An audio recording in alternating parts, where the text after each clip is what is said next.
কোরআনের ভিন্ন এক আয়াতে রব্বুল আলামিন বলেন, ইয়াউমা লা ইয়ানফাউ মালু ওয়ালা বানুন ইল্লা মান আতাল্লাহা বিকলবিন সালিম।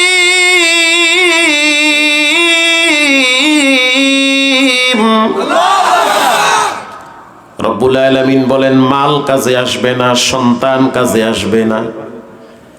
যেই সম্পদের জন্য সারা জীবন পাহারাদারি করলেন, এক সময় এমন হবে আপনি মারা গেছেন আর আপনার সম্পদ নিয়ে ছেলে মেয়েরা মারামারি কারাকারি করবে। আসতে বলেন ঠিক না বেঠিক? আল্লাহ বলছে সম্পদ কাজে আসবে না এক সময়।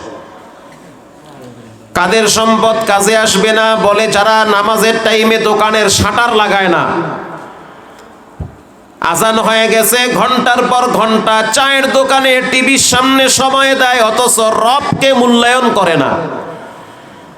তারা মনে করছে তাদের সম্পদ বুঝি তাদেরকে অনেকদিন ইজ্জতের সহিত বাঁচায় রাখবে। রব্বুল আলামিন বলেন, তারা যেন মনে রাখে তাদেরকে আত্মভোলা করে দিব, তাদের সম্পদ তাদের কোনো কাজে আসবে না। আমি বলছি না, আল্লাহ বলছে। আল্লাহ তাআলা এমনও পয়সাওয়ালা দেখছি খাইতে পারে না, এসি আছে ঘুমাইতে পারে না, পরিস্থিতি এত ভয়াবহ হয়ে গেছে লাইফ সাপোর্টে রাখতে হয়, খাবার দিতে হয় পাইপ আর নল দিয়া। রব্বুল আলামিন বলেন সম্পদ কাজে আসবে না, সন্তান কাজে আসবে না। যেই সন্তানের জন্য এতটা পরিশ্রম করলেন, কষ্ট করলেন, মারা গেলে দুই চার দিন কাঁদবে, টুপি পাওয়া যাবে, তারপরও দেখবেন এদের মুখে বিড়ি। এরা দোয়াটাও করতে চায় না। আল্লাহ রাব্বুল আলামিন বলেন, ইল্লা মান আতাল্লাহা বিকলবিন সালিম। রব্বুল আলামিন বলেন, বান্দা তোমার দিলটাকে তুমি সাদা রাখবা, দিল পরিষ্কার রাখো। যারা আমি অনেক দিছি তার প্রতি তুমি বিদ্বেষ পোষণ করবা না। কেউরে ভাঙ্গা ঘরে রাখি, কেউরে বিল্ডিং এ রাখি। বলেন এই সিস্টেম, এই বন্টন কার? আর একজনের জিনিস দেখে তুমি জ্বলে পুড়ে প্রতিহিংসার আগুনে মরবা না। হাদিস শরীফে আসছে জান্নাত জাহান্নাম একবার টকশো হয়েছে। মানুষ যেমন কথা বলতে পারে, জান্নাতও কথা বলতে পারে, জাহান্নামও কথা বলতে পারে। আল্লাহ বলেন হাল মিন মাজিদ। বিচারের ময়দানে জাহান্নাম বলবে আমার খিদা লাগছে, খাবার গুলা দাও। জাহান্নামের খাবার হলো নাফরমানেরা, যারা সুদ খাইতো, ঘুষে লিপ্ত ছিল, অন্যের হক যারা জোর করে আত্মসাৎ করত, যারা মানুষের সম্পদ ভোগ করে ওই হারাম রক্ত দ্বারা দেহটাকে লালন করেছে, যারা নেতার কথাকে মূল্যায়ন করে, রবের কথাকে মূল্যায়ন করে না। নেত্রীর জিকির করে কিন্তু রবের জিকির করে না। কিয়ামতের ময়দানে জাহান্নাম বলবে তাদেরকে আমার ভিতরে দিয়ে দাও। যেই মাটিতে বসে আছেন, মাটিও কিয়ামতের ময়দানে রবের সাথে কথা বলবে। ইয়াউমা ইদিন তুহাদ্দিসু আখবারাহা। মাটি বলবে রব্বুল আলামিন আমার উপরে আপনার বান্দারা বসে বসে কোরআনের বয়ান শুনেছে, তাদেরকে ধৈরেন না, তাদেরকে বিচারের ময়দানে বিনা হিসাবে মাফ করে দেয়। বলেন ভাই রব চাইলে পারে কি পারে না? জান্নাত জাহান্নামকে প্রশ্ন করলো তোমার মাঝখানে কারা আসবে? জাহান্নাম বলল কুল্লু উতুল্লিন জাওয়াজিম মুস্তাকবিরিন মুতাকাব্বিরিন। আমার মাঝখানে আসবে তিন শ্রেণীর মানুষ সবচেয়ে বেশি। প্রশ্ন করা হইল এরা কি নামাজ পড়েছে? বলে হ্যাঁ নামাজও পড়েছে। এরা কি হজ করছে? বলে হ্যাঁ হজও করছে। এরা যাকাতও দিছে, এরা দান খয়রাতও করছে, তারপরও জাহান্নামে যাবে শুধু 3টা ভয়াবহ অপরাধের কারণে। বলেন কয়টা? 3টা। 1 নম্বরে তাদের মুখ খারাপ ছিল, ব্যবহার খারাপ, ভাষা খারাপ, মেজাজ খারাপ হয়ে গেলে মুখ থেকে অশ্লীল বাক্য ব্যবহার করত, মা বাবা তুলে মানুষকে বকাবাজ্য করত। এমনও মানুষ আছে তাহাজ্জুদ পড়ে কিন্তু ব্যবহার খারাপ। কথা কন না কা? ব্যবহার খারাপ। আইরে সুবহানাল্লাহ, কি যে মাইডে খাইতে হইবে মরার পরে, আউযুবিল্লাহ, সারা পিটা। ফেরেশতা বলবে রব্বুল আলামিন কথা বলার শক্তি তোমাকে দিয়েছিল, কিন্তু এমনও মানুষ আছে যে কথা বলতে পারতো না। রব চাইলে তোমারে বোবা বানায়া চায়ের দোকানে বসায় রাখতে পারতো, কিন্তু রব্বুল আলামিন তোমাকে বাক স্বাধীনতা দিয়েছে, কথা বলার শক্তি দিয়েছে। কেন তুমি ভাষা খারাপ করলা? কেন তুমি তোমার মা বাবাকে গালি দিলা? ওই ব্যক্তি বলবে আমি তো আমার আব্বা আম্মারে কখনোই গালি দেই নাই।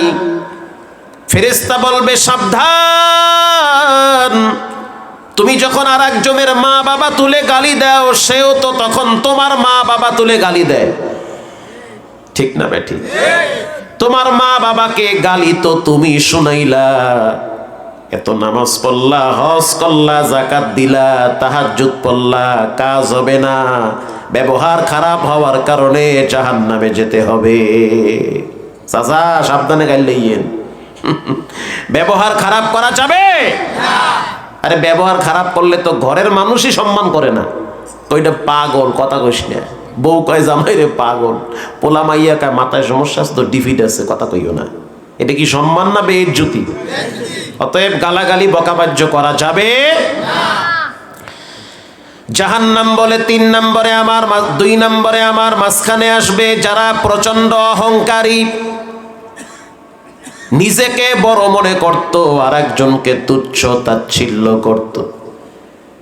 নিজের বেলায় কি জানি একটা কথা আছে, নিজের বেলায় টাইনা ধরিস, অন্যের বেলায় বান্যা মরিস।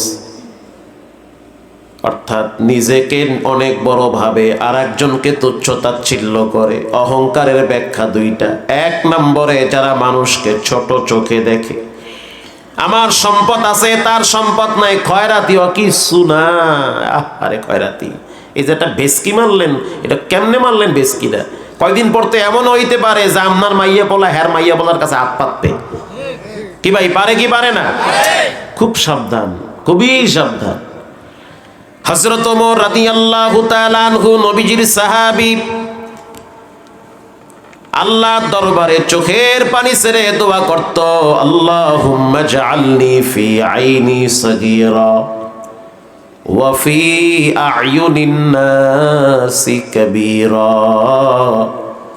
রব্বুল আলামিন, আমার চোখে আপনি আমারে ছোট বানায়া দেন, আমি যে ওমর অর্ধ জাহানের খলিফা, আমার ভিতরে যেন কোনো ভাবসাপ না আসে। মারহাবা বলেন।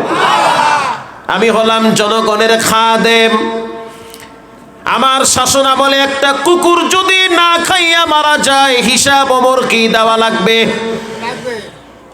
রব্বুল আলামিন, আপনি আমার চোখে আমাকে ছোট বানায়া দেন, মানুষের নজরে আমার মর্যাদা সম্মান বাড়ায়া দেন। সুবহানাল্লাহ বলে। মানুষ যেন আমাকে বড় ভাবে, আমি যেন আমাকে বড় না ছোট ছোট ভাবি। জাহান্নাম বলে আমার মাঝখানে 2য় শ্রেণীর মানুষ সবচেয়ে বেশি আসবে, যারা প্রচন্ড অহংকারী।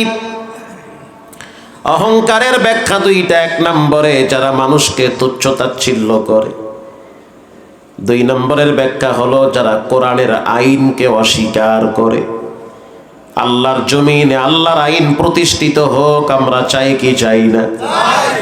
যারা মানতে চায় না, বিশ্বাস করেন তারা হলো টপ লেভেলের অহংকারী। বাংলাদেশে যদি একটা চুরির আইন প্রতিষ্ঠিত হয়, চুরি করলে হাত কেটে দেওয়া হবে। আস-সারিকু ওয়াস-সারিকাতু ফাকতাউ আইদিয়াহুমা, চুরি করলে হাত কেটে দাও।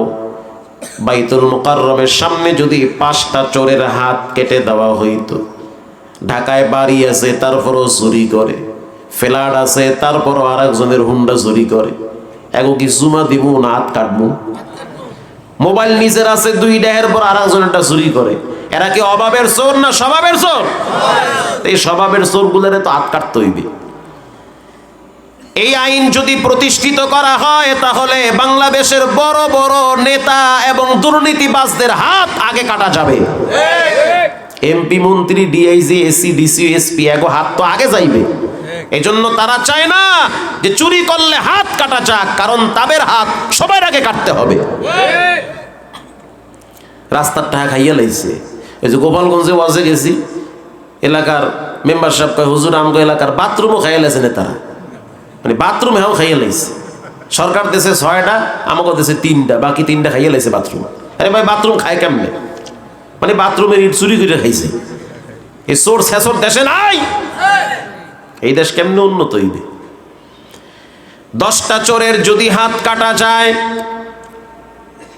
মোবাইলে যদি প্রচার করা হয়, সমস্ত টিভি চ্যানেলে যদি দেওয়া হয় চোরের হাত কাটা যায়, রক্ত ঝরতেছে, সবাই দেখতেছে, আল্লাহর নামে শপথ করে বলল কাফারা দেওয়া লাগবে না, বাংলাদেশের চিত্র পাল্টে যাবে। সারা বাংলাদেশের সব দোকানদারেরা, ব্যবসায়ীরা শাটার খুলে বাড়ি গিয়া ঘুমাবে। কারো মায়ের সন্তানের সাহস নাই যে আর একজনের দোকানে হাত দেওয়া। ঠিক না বেঠিক? জেনা ব্যভিচার করলে 100 দোররা দাও। আয-যানিয়াতু ওয়াজ-যানি ফাজলিদু কুল্লা ওয়াহিদ।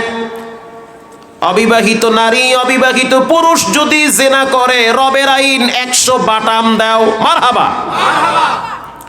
একটা না 100টা? 100টা। দোররা বসবেন না। খেজুর গাছের ঠাল চেনেন? 3টা এক জায়গায় কইটা দড়ি দিয়ে যদি ভেসাই, এরপরে যদি খালি গায়ে একটারে মোটামুটি 10টা দেওয়া যায়, কেমন লাগবে? ও তো খালি ঘুরবে আর কবে আমি দেশে আছি না ইন্ডিয়ায় আইছি। 100 দেওয়ার কথা আমি বলি নাই, কে বলছে? আল্লাহ। 100 মরুক না বাসুক না জান্নাতে যাক না জাহান্নামে যাক, অড্ডাও বসবে, কিন্তু 100 বাটাম দাও। এরপর থেকে বাংলাদেশের কলেজ ভার্সিটির সব মেয়েরা নিরাপদে যাবে, কোন যুবকের সাহস থাকবে না ইফটিজিং করার। বলেন আইনটা কি মোল্লার না আল্লাহর? মানতে সমস্যা কি আপনার? এদেশের নেতাদের দোষ দিয়া কোনো লাভ নাই, দোষ হলো জনগণের। কারণ যখন ভোট চাইতে আয় তখন কয়া দেয় যে আগে 500 দিবি তো ভোট পাবি। তোর নেতার কাছ থেকে আগে 500 খান, তোর ওই নেতায় ক্ষমতায় গেলে তো আপনার কাছ থেকে টাকা আগে খাবে। ঠিক না বেঠি? 50 নিবি তো চুরি করা তো আপনি শিখাইছেন, এই খাওয়া খাই এই পাবলিকই শিখাইছে। এই দেশে শান্তি হইবে না। আমালুকুম উম্মালুকুম। জনগণ যেমন হয় তার মাথার উপরে রাষ্ট্রের নেতারাও তেমন হয়। শক্তভাবে যদি বলে দেন আমি একজন ইমানদার, আমার ভোটের মূল্য 500 টাকা হতে পারে না, যার জন্য যার মাধ্যমে যার দ্বারা দেশে ইনসাফ প্রতিষ্ঠিত হবে তাকে আমরা ভোট দিব, সে যেই হোক। ঠিক না বেঠিক? এটা কি খারাপ বললাম? এটা কি রাজনীতির কথা? এটা তো ইনসাফের কথা, কোরআনের কথা। আল্লাহর আইন হলো বিবাহিত পুরুষ, বিবাহিত নারী যদি পরকীয়ায় লিপ্ত হয় তাহলে তাকে প্রকাশ্যে মাঠের ভিতরে বুক পর্যন্ত মাটিতে গেড়ে ফেলো, তারপরে পাথর মারতে থাকো, মারতে মারতে তাকে হত্যা করো। এরকম 2, 4, 10টা পরকীয়াদেরকে যদি মাটিতে গেড়ে হত্যা করা হয়, বাংলাদেশে একজনের বউ আর একজনে নিয়ে দৌড় দিতে পারবে না, সব ঠিক হয়ে যাবে। প্রিয় ভাইয়েরা আমার, এজন্য ইনসাফের পক্ষে থাকতে হবে, ন্যায় নীতি আদর্শের পক্ষে থাকা লাগবে, কোরআনের আইন প্রতিষ্ঠিত হোক এটার পক্ষে থাকা লাগবে। ঠিক না বেঠিক? জাহান্নাম বলে আমার মাঝখানে আসবে যারা প্রচন্ড অহংকারী, কোরআনের আয়াত যারা মানতে চায় না তারা বড় অহংকারী। জাহান্নাম বলে 3 নম্বরে আমার মাঝখানে আসবে যারা প্রচন্ড হিংসুক, অন্যের ভালো দেখতে পারে না, জ্বলে পুড়ে অস্থির হয়ে যায়। হিংসুকের কথা বলতে গেলে একটা ঘটনা প্রায় সময় বলি। একজন বেচারা গরিব মানুষ রাত্রিবেলা ঘুমাইছে, জিন স্বপ্নে আইসা বলে কেমন আছো। মানুষ বলে না, জিনে কয়, জিনে কয়। এখন হিংসুক বলতে আছে মোটামুটি ভালো আছি, তুমি কে? বলে আমি জিন। করে আল্লাহ কয় কি তুমি জিন? কহ তোমাদের বসবাস কোথায়? বলে পাহাড়ে, জঙ্গলে আর সমুদ্রের মাঝখানে। তোমাদের লিডারকে? বলে ইবলিস। করে আল্লাহ কয় কি তোমাকে হায়াত কত বছর? কয় 1700 বছর আমরা বাঁচি, 2100 বছরও বাঁচি। আমরা ইব্রাহিম নবীর চোখ দিয়ে দেখছি, আমরা এই গোষ্ঠী। তাই নাকি? বলে হ্যাঁ। তোমাদের পাওয়ার কি? কয় বোঝো না, সুলাইমান নবীরে দাঁড় করায় রাইখা বাইতুল মুকাদ্দাস কিন্তু আমরা জিনেরা বানাইছি। আল্লাহু আকবার বলেন। মানুষের রক্তের সাথে মিশে মিশে চলতে পারি, এই শক্তি জিনদেরকে কে দিয়েছে? এজন্য বাথরুমে ঢোকার সময় দোয়া পইরা ঢুকতে হয়, আল্লাহুম্মা ইন্নী আউযু বিকা মিনাল খুবসি ওয়াল খাবাথ। বাচ্চাদেরকেও শিখাইবেন, কারণ বাথরুমের ভিতরে বদজিন থাকে। বাথরুমের ভিতরে বদজিন থাকে। দোয়া কালাম পইরা ভিতরে ঢুকবেন, মাথা ঢাইকা ঢুকবেন, খালি মাথায় ঢুকবেন না। পরে দেখবেন আদা পাগল হইয়া ঘুরতে আছেন, কারণ ইদানিং জিনের উৎপাত বাড়তে আছে। মাঝখানে কম ছিল, আবার বাড়ছে। প্রিয় ভাইয়েরা আমার, জিন বলতে আছে তুমি গরিব মানুষ, খেতে কামলা দাও, বলো তোমার কিছু লাগবে নাকি? তোমারে দেইখা বড় মায়া লাগছে। কহা আমি তো এরকম একজন চাইতে আছি। কি লাগবে? বলে আমার একটা গরু লাগবে, যে যেমন তার চাহিদাও তেমন। একটা গরু দিলে আমি অনেক খুশি। আচ্ছা ঠিক আছে, তোমার একটা গরু দেবো, কিন্তু শর্ত আছে। কি শর্ত? শর্ত আবার কি? শর্ত হইল তোমার লাগে যার লাগে ঠেলা ঠেলি। ঠেলা ঠেলি তো বোঝেন আপনার, এইটা আবার বরিশালে মানুষ না বোঝে। যার ছায়া দেখলে খাওয়ার মুড নষ্ট হয়ে যায়, মানে যার লাগে ঝগড়া প্রতিবেশী। তোমারে যা দিমু হেরে কিন্তু ডাবল দিমু। তোমারে একটা গরু দিমু, হেরে 2টা গরু দিমু। তুমি কি রাজি? আমি একটু রাজি না। এটা কি উদার না হিংসা? মানে হেরে 2টা দেবে কা? সকালবেলা স্ত্রী বলল তোমার মন খারাপ কেন? আইছিল, দিবার চাইছিল, নেই নাই। কি দিতে চাইছিল? গরু। নাও নাই কেন? কই যে ওরা দেবে 2টা। তুমি কি মগা না অগা? কে? হেরা তো মাগনা দেবে, তোমারও তো মাগনা দেবে। হেরা দিলে তোমার সমস্যা কি? এই দেশের মানুষ 1 প্যাকেট বাংলা খিচুড়ি নিয়ে মারামারি করে, ঠিক না ব্যাঠি? হেনে মাগনা গরু দেবে, তুমি তো আলহামদুলিল্লাহ কইয়া খুশি হয়ে যাবা। খুশিও ঠিক আছে, কিন্তু ওরে 2টা দিলে তো মেজাজটা আমার খারাপ হয়ে যাবে। কিছুদিন পরে আবার আসছে, কিছু লাগবে? হা লাগবে। কি? এই মাসে একটা গরু দিবি, আগামী মাসে একটা মোষ দিবি। ওরে 2টা দিবি, জানি দে, সমস্যা নাই। ওরে দিবে, এই জন্য তো মনটা আমার খারাপ। আচ্ছা দাও, অসুবিধা। কিছুদিন পরে আবার আসছে, কিছু লাগবে? বলে হা লাগবে। কি লাগবে? বলে একটা উট দেও। রাখবি ঘুমবে? ঘরের মাথার উপরে রাখবো। জিন বলতে আছে বুঝছি তোমার মেজাজ খারাপ হয়ে গেছে, উট দেওয়া যাবে না, একটা ঘোড়া দিমু তোমারে। ঘোড়ার যে রাগ আমি কি রাখতে পারবো? পারবা রাখতে? তোমার যে ভিতরে হিংসা, লাতি খাবার, হিংসা দূর হবে। ঠিক আছে, তোমারে ঘোড়া দিব। দাও ঘোড়া, রাখতে না পারলে বেচে নাও, কিন্তু ওরে দেবো 2টা ঘোড়া। এইটা তো খুব খারাপ লাগলো, ওরে 2টা দেবা কা? মানে তোমারে যা দিমু ওরে ডাবল দিমু। কিছুদিন পরে আবার আসছে, কিছু লাগবে? বলে হা লাগবে। কি লাগবে? বল। বলে 1 তালা বাড়ি কইরা দে। ওরে দিমু 2 তালা ডুপ্লেস বাড়ি। রাজি? কহ রাজি। কিছুদিন পরে আবার আসছে, আইসা বলে কিছু লাগবে নাকি? কহ লাগবে। কি লাগবে? আমার একটা চোখ উড়ে লয়ে যা। মানে সোজা ওর 2 চোখ লয়ে যাবি? মানে আমার একটা চোখ নিয়ে যাবি? ডাবল না? গরু ডাবল, মুরগি ডাবল, হাঁস ডাবল, উট সবই ডাবল, তো এটাও তো ডাবল। আমার 1 চোখ নিবি, ওর 2 চোখ লয়ে যাবি? বলেন এটা কি হিংসা না উদারতা? হিংসা। 18 সালে হজের সফরে দেখছি একজন রিকশাওয়ালা লাব্বাইকের আওয়াজ দেয়। আমি একা দেখি নাই, বরিশালের না হইল 10 জন আলেম সেই রিকশাওয়ালারা দেখছে। ভাই আপনি কেরানীগঞ্জে রিকশা চালান, হজে কেমনে আইছেন? এত টাকা খরচ কইরা। চোখের পানি ছেড়ে দিয়ে বলল আমি দুর্বল, কিন্তু আমার মালিক মোটেও দুর্বল না। আরো জোরে বলেন।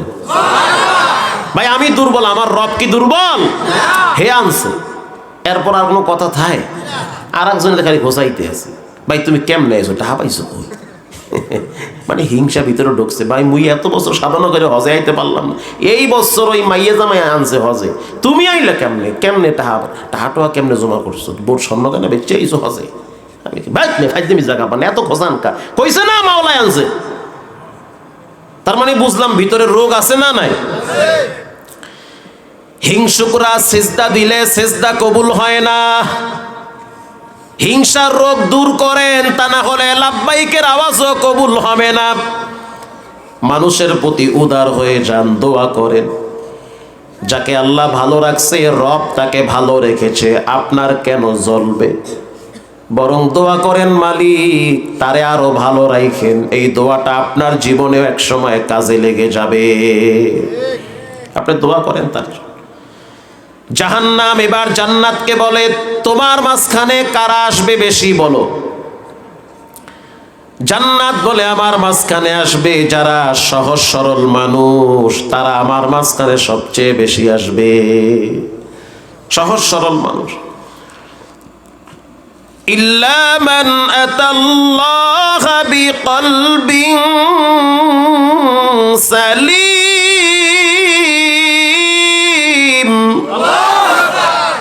আল্লাহ বলে, মাহমুদুল হাসান বয়ান তো ভালোই করো, ভিতরটারে পরিষ্কার রাখবা, কারণ রোগ মুক্ত আত্মা ছাড়া কেউ জান্নাতে যেতে পারবে না।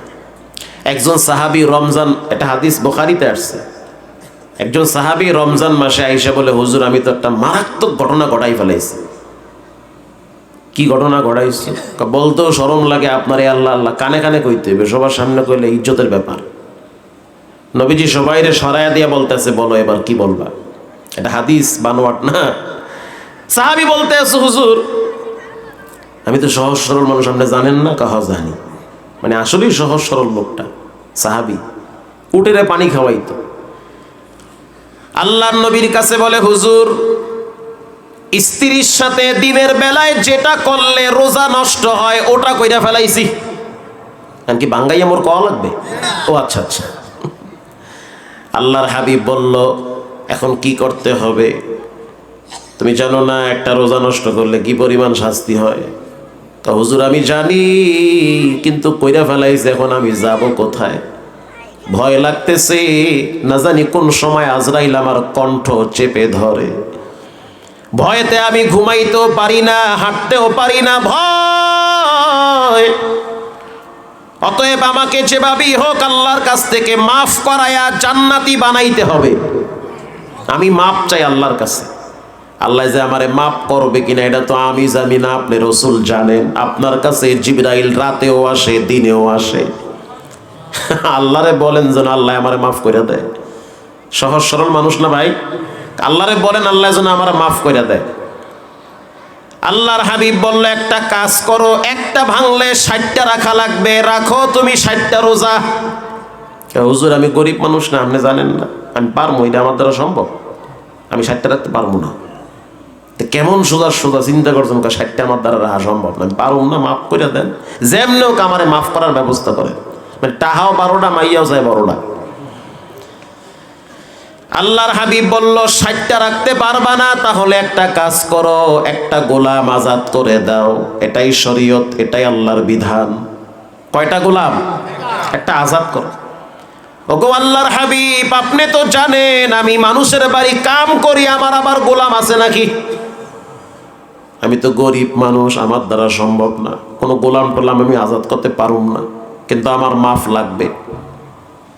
নবীজি বলল, তাহলে একটা কাজ করো, 60টা রাখতে পারবা না, একটা গোলাম আজাদ করতে পারবা না, তাহলে তুমি 60 জন মিসকিনরে সেহেরি করাও।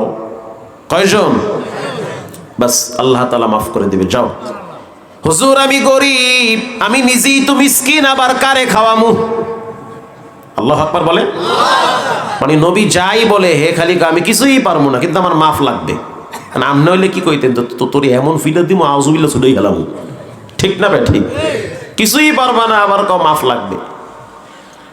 আল্লাহর হাবিব বসা আছে, অনেক দূর থেকে একজন যুবক এক বস্তা আটা আর 2 খাসি খেজুর নিয়ে নবীর সামনে দাঁড়ায় বলল, হুজুর আপনি না রাহমাতুল লিল আলামিন, আমি আপনার কাছে আসছি দুইটা জিনিসের জন্য। এক নম্বরে আমি আমার জন্য দোয়া চাই, দুই নম্বরে আমার মৃত মা বাবার জন্য দোয়া চাওয়ার জন্য আসছি। রমজান মাস, আপনি না নবী, আমার আব্বার জন্য দোয়া চাই, আব্বাকে যেন রব্বুল আলামিন মাফ করে দেয়।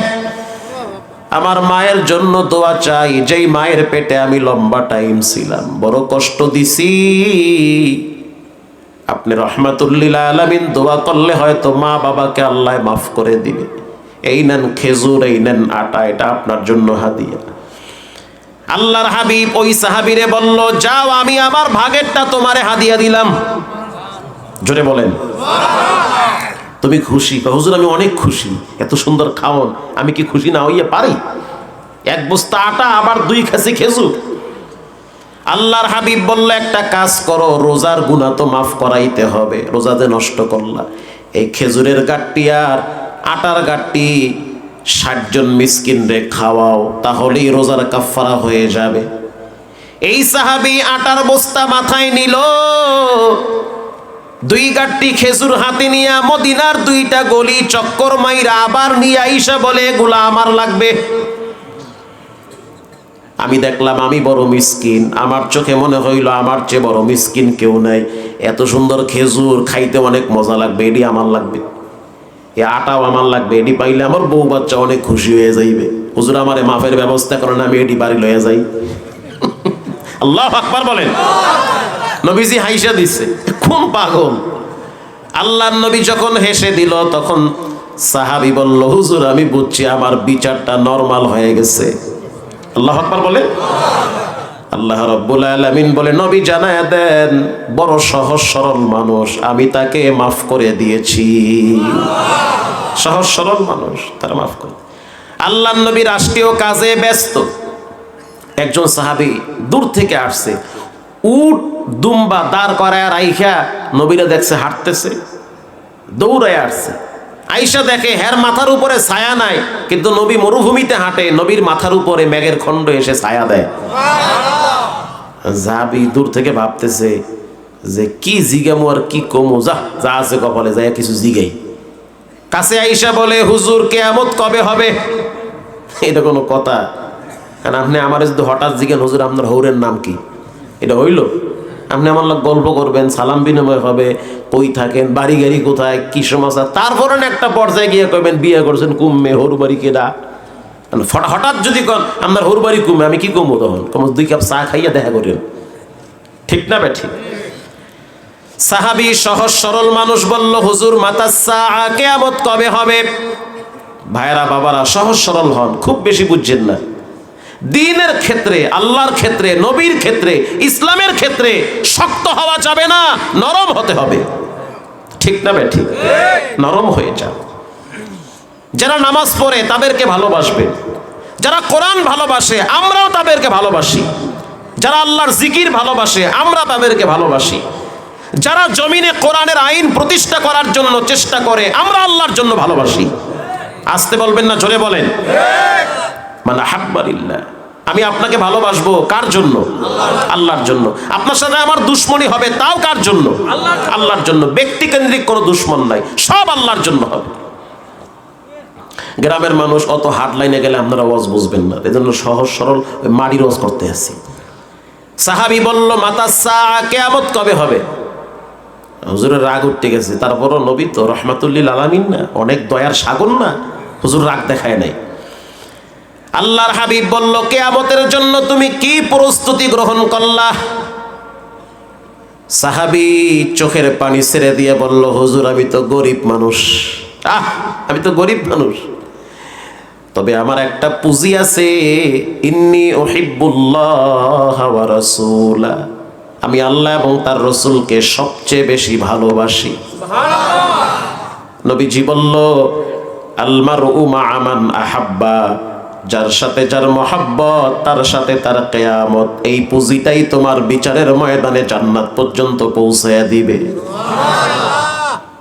প্রিয় ভাইয়েরা আমার, সবাই আলেম হতে পারবে না, হওয়াও জরুরি না, কিন্তু আলেমদেরকে ভালোবাসি, যারা কোরআন ভালোবাসে তাদেরকে ভালোবাসি, নবীদেরকে ভালোবাসি, সাহাবীদেরকে ভালোবাসি, জাকিরিনদেরকে ভালোবাসি, যে রবকে ভালোবাসবে আমরাও তাদেরকে ভালোবাসবো, ঠিক না বেঠিক?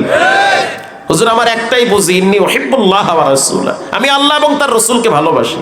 নবীজি বলল, যাও হাসরের ময়দানে এদের সাথেই তোমার হাসর হবে, তুমি নবীর সাথে তোমার হাসর হয়ে যাবে।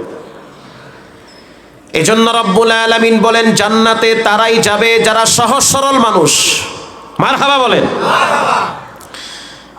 আমি আপনাদের কাছে আবার জানতে চাই, আপনারা কেমন আছেন?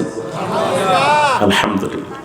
আমি আপনাদের সামনে কোরআনুল কারীমের সূরা লোকমান থেকে একটি আয়াত তেলাওয়াত করেছি। লোকমান হাকিম সম্পর্কে কিছু আলোচনা করব ইনশাআল্লাহ। কষ্ট হয় আপনাদের? কিছু সময় থাকা যাবে না ইনশাআল্লাহ? ইনশাআল্লাহ। ভয় লাগে না জানি আবার জানগা ফালায় ফেলা দিয়ে। কোরআনের ভিতরে 114 সূরা আছে।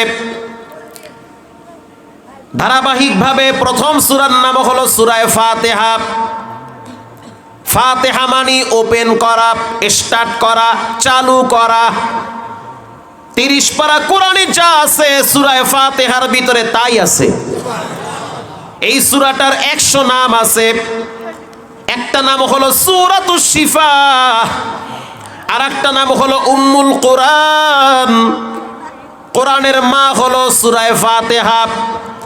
এই সূরাটা হলো ঔষধ, শিফা। অন্ধকার রাত আপনার বাচ্চা অসুস্থ হয়ে পড়েছে, অথবা ঘরের ভিতরে হঠাৎ আপনার পেটে ব্যথা শুরু হয়ে গেছে। আল্লাহর নবীর সাহাবী হযরত সাদ বিন আবি ওয়াক্কাস রাদিয়াল্লাহু তাআলা আনহু বলেন, অন্ধকার রাতে ডাক্তার পাবা না, তুমি একটা কাজ করো, তোমার এটা মাথায় রাখতে হবে যে হঠাৎ যে কোনো সদস্য অসুস্থ হতে পারে। কি ভাই, পারে কি পারে না? এক গ্লাস পানি নাও, নিজে উযু বানাও। উযু বানাবার পর প্রথমে দুরূদ শরীফ পড়বা 5 বার। লম্বা দুরূদ শরীফ পারবা না, ছোট্ট দুরূদ শরীফ পড়ো সাল্লাল্লাহু আলাইহি ওয়াসাল্লাম। দুরূদ শরীফের কত দাম শুনলে তো আপনারা প্রতিদিন না হইলেও 200 বার দুরূদ শরীফ পড়তেন।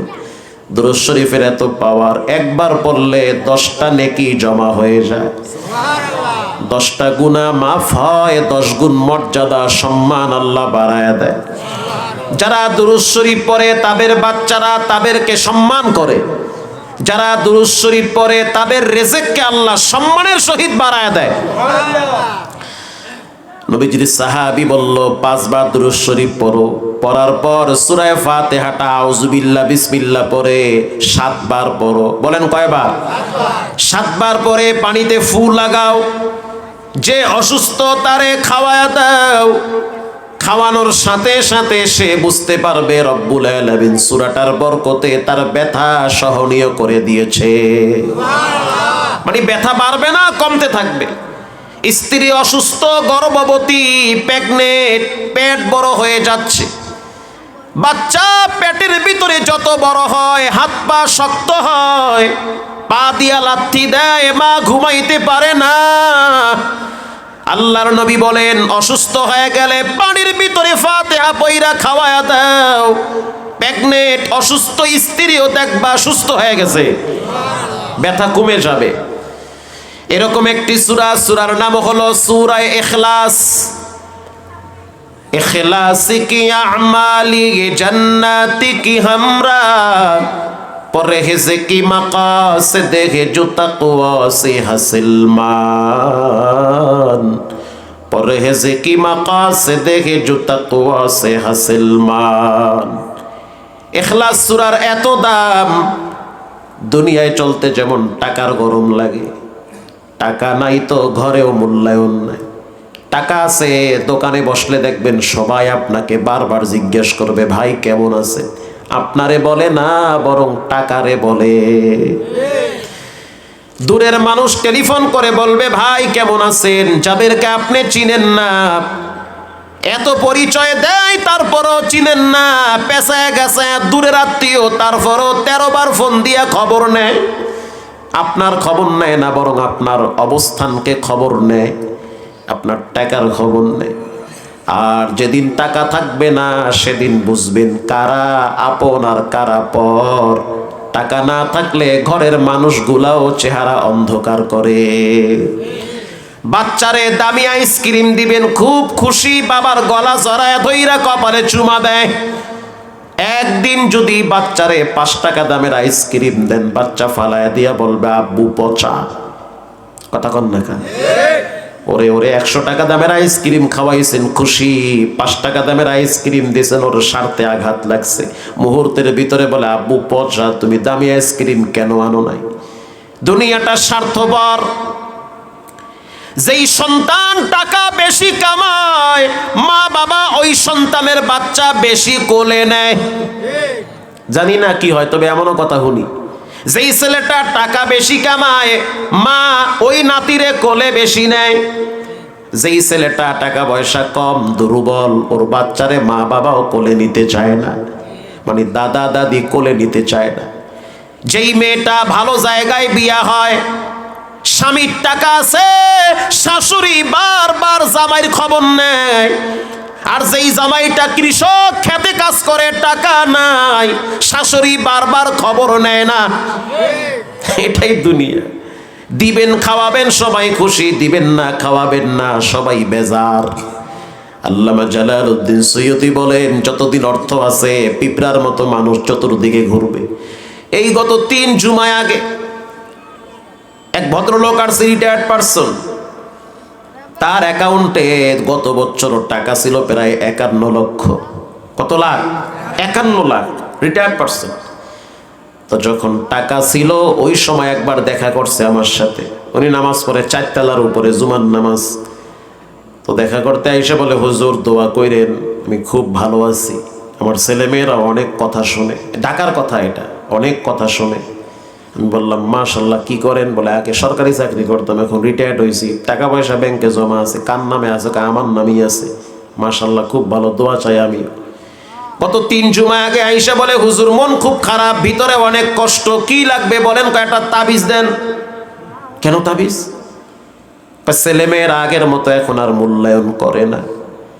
আগে প্রতিদিন আমার পুত্রবধূ 13 বার খবর নিত, কেমন আছেন আব্বা, কিছু লাগবে নাকি? পারে না, পাড়ারে জিব্বা দিয়া ছাড়তে। আমি বললাম ব্যাংকের টাকা কোথায়? কয়েকগুলো তো পোলা পানে পাম্পটি মেরে লয়ে গেছে। তো এতদিন আপনারে চাটে নাই, আপনার টাকারে চাটছে। আসতে বলবেন না, জোরে বলেন, ঠিক না বেঠিক? আপনারে চাটে নাই, টাকারে চাটছে। বউ চিন্তা করছে, পুত্রবধূ চিন্তা করছে, শ্বশুরের অ্যাকাউন্টে টাকা আছে 51 লাখ, যদি আমার জামাই পাম্পটি মেরে অর্ধেক নিতে পারে তো আলহামদুলিল্লাহ। যতদিন টাকা ছিল ততদিন আপনজনরা চাটতো, টাকা নাই, এখন অসহায়ের মতো ট্যাবলেট কিনারও বাবায় টাকা পায় না। আল্লাহর নবীর খুব একজন পরিচিত, খুব কাছের এবং কলিজার সাহাবী বলে, যেদিন মারা যাবা সেদিন বুঝবা এক একটা সূরার এক এক রকমের মূল্য কবরে।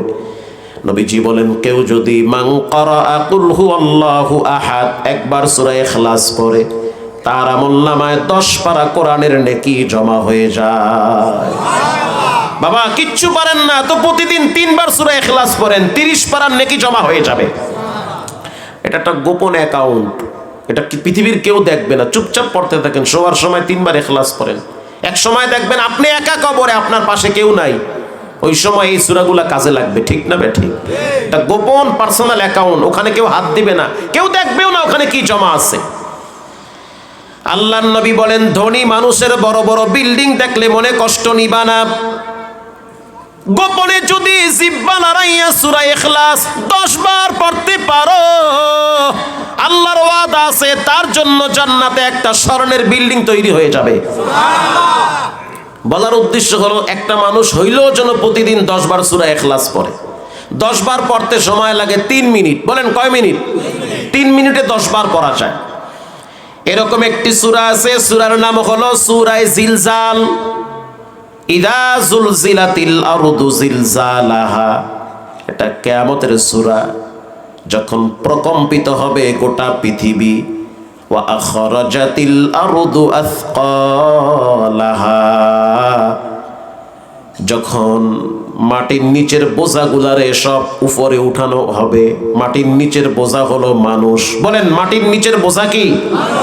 হঠাৎ দেখবেন দাদায় সামনে ঘুরতে আছে, চুলমুল সব পাহা দাড়ি দুড়ির মধ্যে মাটি খালি ঝুলতে আছে, আই দাদা কুমির দিয়েছে, এরকম হঠাৎ হয়ে যাবে। তার মানে কিয়ামত শুরু হয়ে গেছে। ওয়াকালাল ইনসানু মা লাহা, মানুষগুলা বলবে কি হইল, বড় বড় বিল্ডিং দেখি মাটির সাথে ধসে পড়েছে। আল্লাহর নবী বলেন এই সূরাটা পড়তে সময় লাগে মাত্র অল্প, কেউ যদি 2 বার পড়ে তো 1 খতম কোরআনের নেকি জমা হয়ে যায়। সূরা জিলজাল এরকম একটি সূরা, সূরার নাম হলো সূরা লুকমান। লুকমান একজন ব্যক্তির নাম, যার গ্রামের বাড়ি হলো আবিসিনিয়ায়, কালোদের দেশ আবিসিনিয়া। সেখানে লোকমানের বসবাস।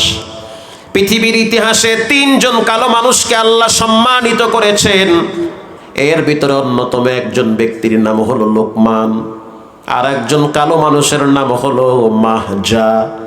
তাফসীরে আসছে মাহজা হলো হযরত ওমর রাদিয়াল্লাহু তাআলা আনহুর আজাদকৃত গোলাম, কালো মানুষ, কিন্তু আল্লাহর কাছে দাম অনেক বেশি। 3 নম্বরে কালো মানুষের নাম হইল বেলাল। বেলাল হাঁটে জমিনে, পায়ের আওয়াজ হয় জান্নাতে।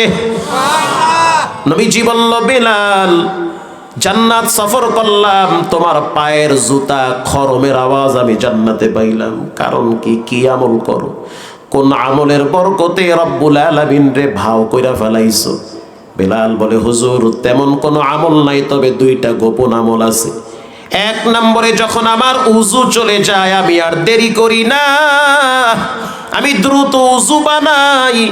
আমার মনটা চায় আমি যেন পবিত্র অবস্থায় রবের সাথে সাক্ষাৎ করতে পারি।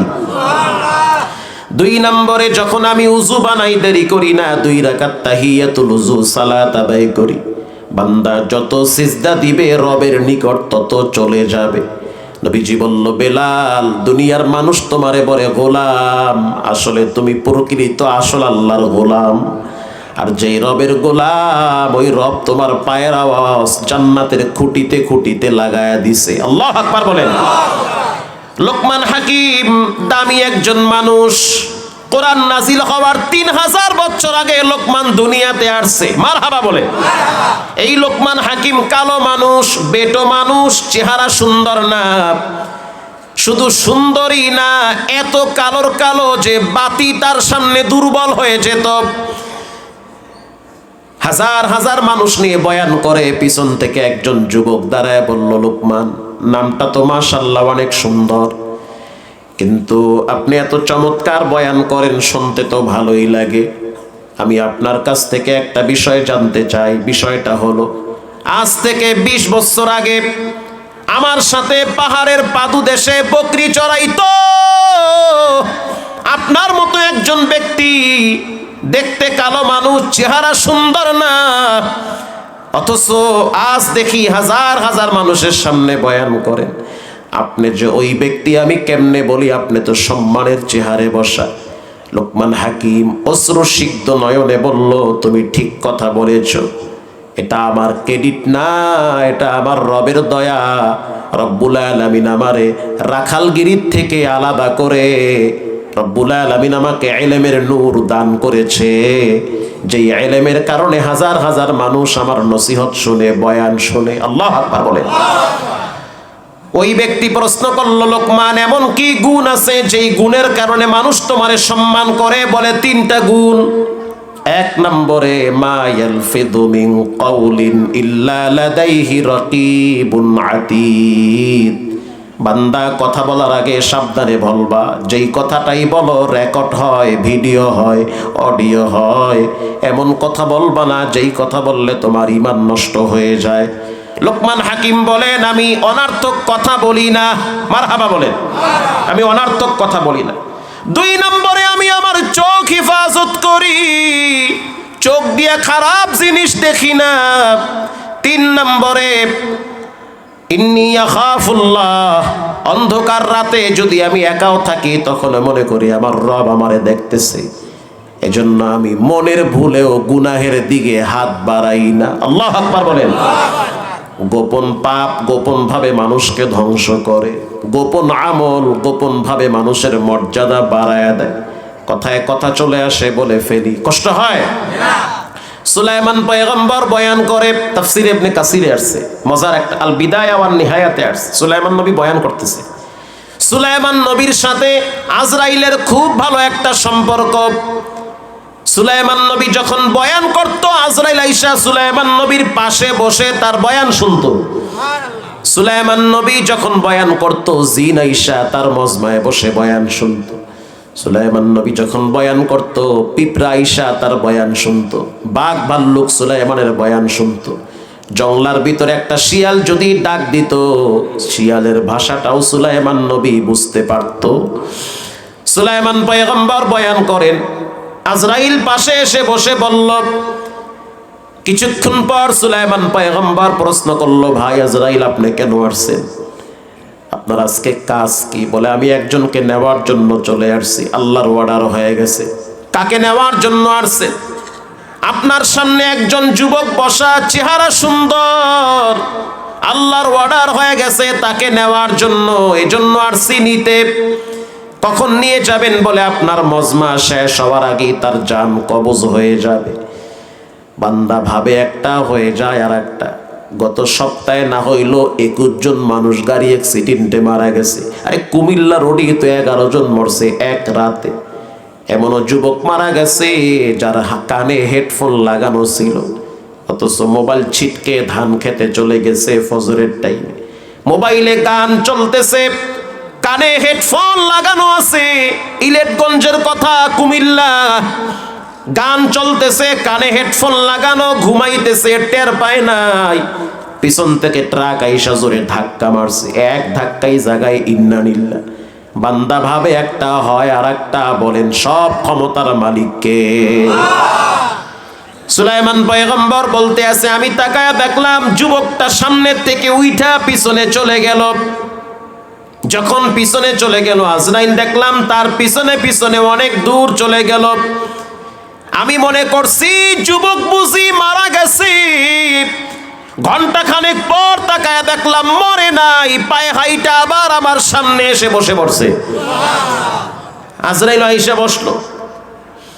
আগে তো নবীদের সাথে আজরাইলের কথা হতো ওপেনে, মারহাবা বলেন, পারমিশন চাইতো যে জান কবজ করা যাবে কিনা। আমাদের প্রিয় হাবিব সাল্লাল্লাহু আলাইহি ওয়াসাল্লামের দরওয়াজার সামনে আসার অনুমতি চাইছে, জান নেওয়ার অনুমতি আছে কিনা। বহুত লম্বা ইতিহাস।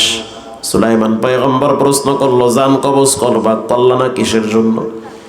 থাবা মারছিলাম। আল্লাহ কয়, মারিস না, কিছুদিন বাঁচায় রাখার সিদ্ধান্ত নিছি। কেবল থাবা মারছি।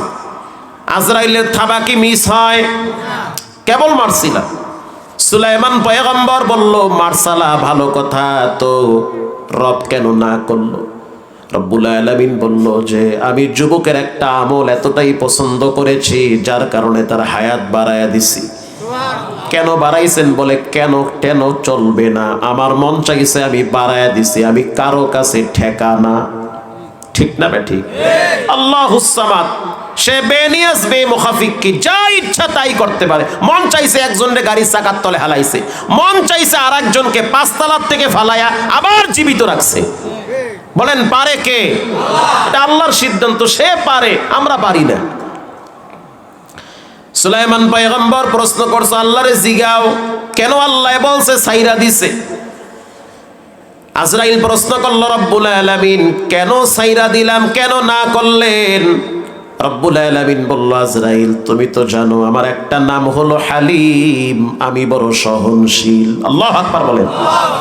ও যখন বাইরে নামছে, ওর সামনে দিয়ে একজন মুসাফির ভিক্ষুক সামনে হাতটা বাড়াইছে। হাত বাড়ায় বলল, যুবক, কয়েকজনের কাছে হাত বাড়াইছি, কেউ 1 টাকাও দেয় না। অথচ আজকে কয়েকদিন পর্যন্ত ক্ষুধার যন্ত্রণায় বিছানায় পিঠ লাগাইতে পারি না। কেউ দয়া করে 1 টাকা দিবে, 1 দিরহাম দিবে, সেটাও দেয় না। অনেকের কাছে হাত পাচ্ছি, কেউ দেয় না, ফিরে দিছে আমারে। এবার তোমার সামনে হাতটা বাড়ায় দিছি, যদি মায়া লাগে, দয়া হয় তো কিছু সহযোগিতা করো। যুবক বলল, তারে দেখে আমার বড় মায়া লাগছে, আমার আব্বার কথা মনে পড়ছে, কারণ তার চেহারাটা দেখতে আমার বাবার মতো।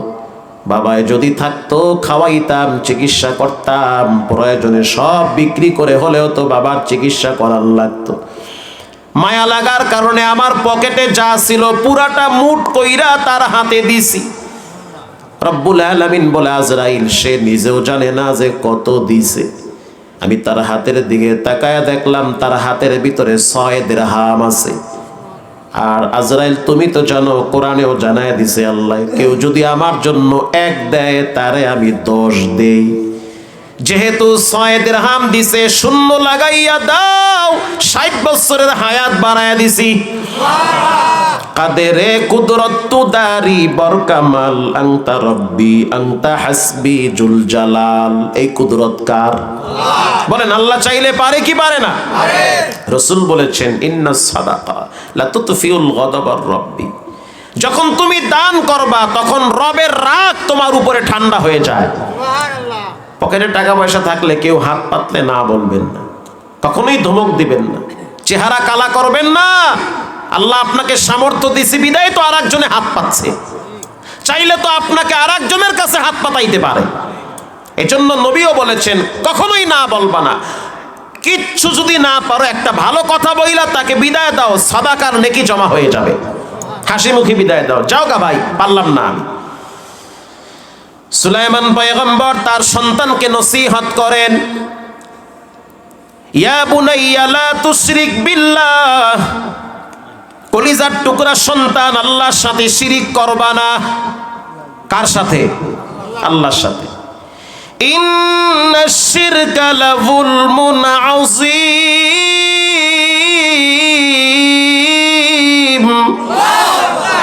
শিরিক হলো সবচেয়ে বড় অপরাধ, শিরিক করবা না। আল্লাহ রাব্বুল আলামিনের কাছে এটা এত পছন্দ হয়েছে, রাব্বুল আলামিন বলেন, ওয়া ওয়াসাইনাল ইনসানা বিওয়ালিদাই। পৃথিবীর সন্তানেরা খবরদার, মা বাবার সাথে নাফরমানি করবা না। বাপ যখন সন্তানকে রব চিনায়, তখন রব সন্তানের কলিজায় বাপকেও চিনায়। আমি তো আমার আব্বারে দেখছি চিকন কঞ্চি নিয়ে মসজিদের বারান্দায় বসে থাকতো। একদিন যদি দেরি করে যেতাম, চিকন কঞ্চি দিয়া রানের উপরে বাড়ি মারতো 2-3টা। যখন কোনো বাপ সন্তানকে দ্বীনের জন্য ধমক দেয়, রাগ করে শাসন করে, ওটা সন্তানের জন্য কল্যাণ। সন্তানের কলিজার ভিতরে রব্বুল আলামিন মা বাবার প্রতি ভক্তি শ্রদ্ধা বাড়ায়া দেয়। সুবহানাল্লাহ। এজন্য দ্বীনের ক্ষেত্রে ছেলে মেয়েদেরকে ধমক দিতে হবে, ঠিক না বেঠিক? কোচিং এর জন্য ধমক দেন, প্রাইভেটে না গেলে ধমক দেন, পরীক্ষায় নাম্বার কম পাইলে ধমক দেন। অথচ সন্তান নামাজ পড়ে না, কিচ্ছু বলেন না। সন্তান কোরআন পারে না, তাও কিছু বলেন না। স্ত্রী ফজরের টাইমে ঘুম থেকে জাগে না, তাও বলেন না। রব্বুল আলামিন পরিষ্কার জানায় দিল, সেই সন্তান বিচারের ময়দানে তোমার বিরুদ্ধে মামলা দায়ের করবে। হযরত ওমর রাদিয়াল্লাহু তাআলা আনহুর দরবারে একটা মামলা আসছে, গুরুত্বপূর্ণ মামলা। একজন বৃদ্ধ মানুষ ওমরের কাছে এসে বলল, আমিরুল মুমিনিন, আমার সন্তান আমার কথা শোনে না, খোঁজ খবর নেয় না। হযরত ওমর, ঠান্ডা না গরম? অনেক গরম। এবার এই যুবককে আনার জন্য রাষ্ট্রীয় কিছু দায়িত্বশীলকে পাঠায়া দিল। হযরত ওমর বসে আছে, বাম পাশে মুরব্বি দাঁড়ায় রইছে, ডান পাশে যুবক দাঁড়ায় আছে। হযরত ওমর রাদিয়াল্লাহু তাআলা আনহু প্রশ্ন করল, যুবক, যেই লোকটা দাঁড়ায় রইছে তোমার কি হয়? তানবীহুল গাফিলিন আসছে। যুবক বলল, আমার আব্বা হয়। বলেন, কি হয়? আব্বা হয়। হযরত ওমর রাদিয়াল্লাহু তাআলা আনহু বলল, তুমি তোমার বাবার হক আদায় করো না। এবার যুবক বলল, করি না, মনে চায় না বিদায় করি না। হযরত ওমর বলল, তোমার ফয়সালা আমার তরবারি করবে। যুবক বলল, আমিরুল মুমিনিন, বাবার কথা শুই না, রাগ করবেন না। শুধু এক পক্ষের কথা শুনে কোনো বিচারক বিচার করতে পারে না, 2 পক্ষের বক্তব্য শুনতে হবে, ঠিক না বেঠিক? আব্বার বক্তব্য শুনে আমার উপরে গরম হইতে আছে না, আমারটাও শোনা লাগবে। হযরত ওমর বলল, তোমার কি বক্তব্য বলো। যুবক বলল, আমিরুল মুমিনিন, আগে জানতে চাই দুনিয়াতে বাপ আগে আসছে না ছেলে আগে আসছে? কি মনে হয় কে আগে আসছে? আপনার দেশে ভুলে পোলা আইয়া পড়ছে না? ও আচ্ছা আচ্ছা, মানে বাপ আগে আইছে। তাহলে আমিরুল মুমিনিন বলেন, দায়িত্ব আব্বার আগে না ছেলের আগে? আব্বার আগে। বলেন, দায়িত্ব বাবার আগে না ছেলের আগে? বাবার আগে দায়িত্ব। যুবক আবার প্রশ্ন করল, আমিরুল মুমিনিন, বাবার দায়িত্ব কি? বলেন, আব্বায়ও শুনুক আমিও শুনি। বলার সাথে সাথে যুবক বলতে আছে যে, বলেন আব্বায়ও শুনুক আমিও শুনি। হযরত ওমর বলল, বাবার দায়িত্ব তিনটা। এক নম্বরে বাবার দায়িত্ব সন্তানের জন্য ভালো একটা মা নির্ধারণ করা। মা নির্ধারণ করবে পোলায় না বাপে? বাবায়। দুই নম্বরে বাবার দায়িত্ব সন্তানের জন্য ভালো একটা নাম রাখা। তিন নম্বরে বাবার দায়িত্ব সন্তানকে কোরআন চিনানো। কারণ কোরআনের ভিতরে মা বাবার হক আছে না নাই? কোরআন যদি না চিনে তো সন্তান আব্বাকেও চিনবে না, মাকেও চিনবে না। এটা বলার সাথে সাথে যুবক বলল, আমিরুল মুমিনিন, আব্বারে বলেন আমার মায়েরে কেমনে বিয়ে করছে? কি বিষয়টা কি নরমাল না জটিল? আব্বারে বলেন আমার মাকে কোথা থেকে কেমনে বিয়ে করে আনছে, শ্বশুর বাড়ি কই তার?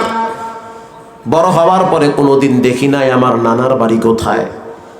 এবার হযরত ওমর তরবারিটা ধার দিতে আছে আর বলতে আছে, মুরব্বী শক্ত করে কবা, এই পোলার মায়েরে কুমির দানছো। মুরব্বী চোখের পানি ছেড়ে বলতে আছে, আমিরুল মুমিনিন, আমার ভুল হয়েছে, মাফ করে দেন। আরে ভুলের গুল্লি মারি, আগে কও কুমির দানছো। আমি একজন রাখালের ঘর থেকে রাখালের বউরে ভাগাইয়া আনছি, হেইডার পেটে এইটা হইছে। সুবহানাল্লাহ, এইটা বলে সুবহানাল্লাহ। কে আউযুবিল্লাহ না নাউযুবিল্লাহ? হযরত ওমর রাদিয়াল্লাহু তাআলা আনহু বলল যে, তালাকের বিষয়টা জানো না? না, তালাক বুঝি না। ইদ্দত বলে হেটাও বুঝি না। আর একজনের বউরে যে আল্লাহ হে কি তালাক দিছে, কয় দিছে কিনা হাও জানি না। তো তুমি কেমনে কেমনে বিয়া করলা? শরীয়তের নিয়ম কানুন আছে কিছু জানো? বলে কিছুই জানি না। তো জানোটা কোন জাতা? হযরত ওমর রাদিয়াল্লাহু তাআলা আনহু বলতে আছে, সন্তানের নাম কি রাখছেন? বলে ছেলের নাম রাখছি দুইটা। একটা হলো জৌল, তাফসীরের কিতাবে আসছে, আর একটা হলো হাফেল। দুইটা নামের অর্থই হলো ভয়ঙ্কর। একটা হলো ধ্বংস হয়ে যাওয়া, আর একটা হলো আরেকজনের মাথা খাওয়া। হযরত ওমর বলতে আছে, নামটা কে রাখছে? বলে নামটা আমার আব্বায়ে রাখছে। ও যুবক, তুমি কি আলিফ বা তা সা পারো? কয় না পারি না। সূরা ইয়াসিন পারো? কয় না পারি না। সূরা হুমাযা পারো? সূরা রদ পারো? কয় না পারি না। তাহা পারো? কয় না পারি না। আচ্ছা, সূরা বাকারা পারো? কয় না পারি না। সূরা ইমরান পারো? বলে তাও পারি না, বাদ দিলাম। ছোট্ট সূরা কাউসার পারো? কয় না পারি না। কেন পারো না? কয় আব্বাই শিখায় নাই। মুরব্বী বলল, আমিরুল মুমিনিন, আমার ভুল হয়েছে, মাফ করে দেন। এখন তো মাফের কোনো রাস্তা নাই, যা প্রাপ্য সেটা তো পাইতেছো। যেই ছেলে কোরআন চিনে না, নামাজ চিনে না, পশ্চিম চিনে না, কেবলা চিনে না, সে তো মা বাবাকেও চিনবে না। চিনবে? চিনবে না। এজন্য ছেলে মেয়েদের নাম ভালো রাখতে হবে। এক বেচারায় 80 বছর বয়সে আল্লাহর দ্বারা দোয়া করতেছে, আল্লাহ আমার একটা পোলা দিও। আরে তুমি তো এমন আল্লাহ, ইব্রাহিম নবীর 90 বছর বয়সে পোলা দিছো। হ্যাঁ, আর পোলা না আমি, তা আমার দিলে তোমার সমস্যা কি? কি ভাই, ঠিক না ভাই? ঠিক। তো তুমি তো সবই পারো। তুমি বাপ ছাড়া সন্তান দাও, এটা তোমার পাওয়ার, তোমার কুদরত, তুমি এটা পারো। তা আমার একটা পোলা দাও। মুস্কি হাসিতে আসছে, হাকিমুল উম্মত থানবী লাগছে, আল্লাহ আমার একটা পোলা দিও, আমার খুব শখ, আমি বললে যেন আমার পোলায় জানাজা পড়ায়। মারহাবা বলে। উদ্দেশ্য তো ভালো, কিন্তু ভেজাল অন্য জায়গায়। দোয়া আল্লাহ শূন্য ফেলাইছে, কবুল হয়ে গেছে। কিছুদিন পরে বুড়ির একটা পোলা হয়েছে। পোলা বাচ্চা নিয়ে রাস্তায় নামছে বুড়ায়। মানুষের জিজ্ঞাসা, চাচা কেমনে কি? আলহামদুলিল্লাহ, আল্লাহ দিছে। বলেন কে দিছে? আল্লাহ দিছে। এরপরে কিছু থাকে?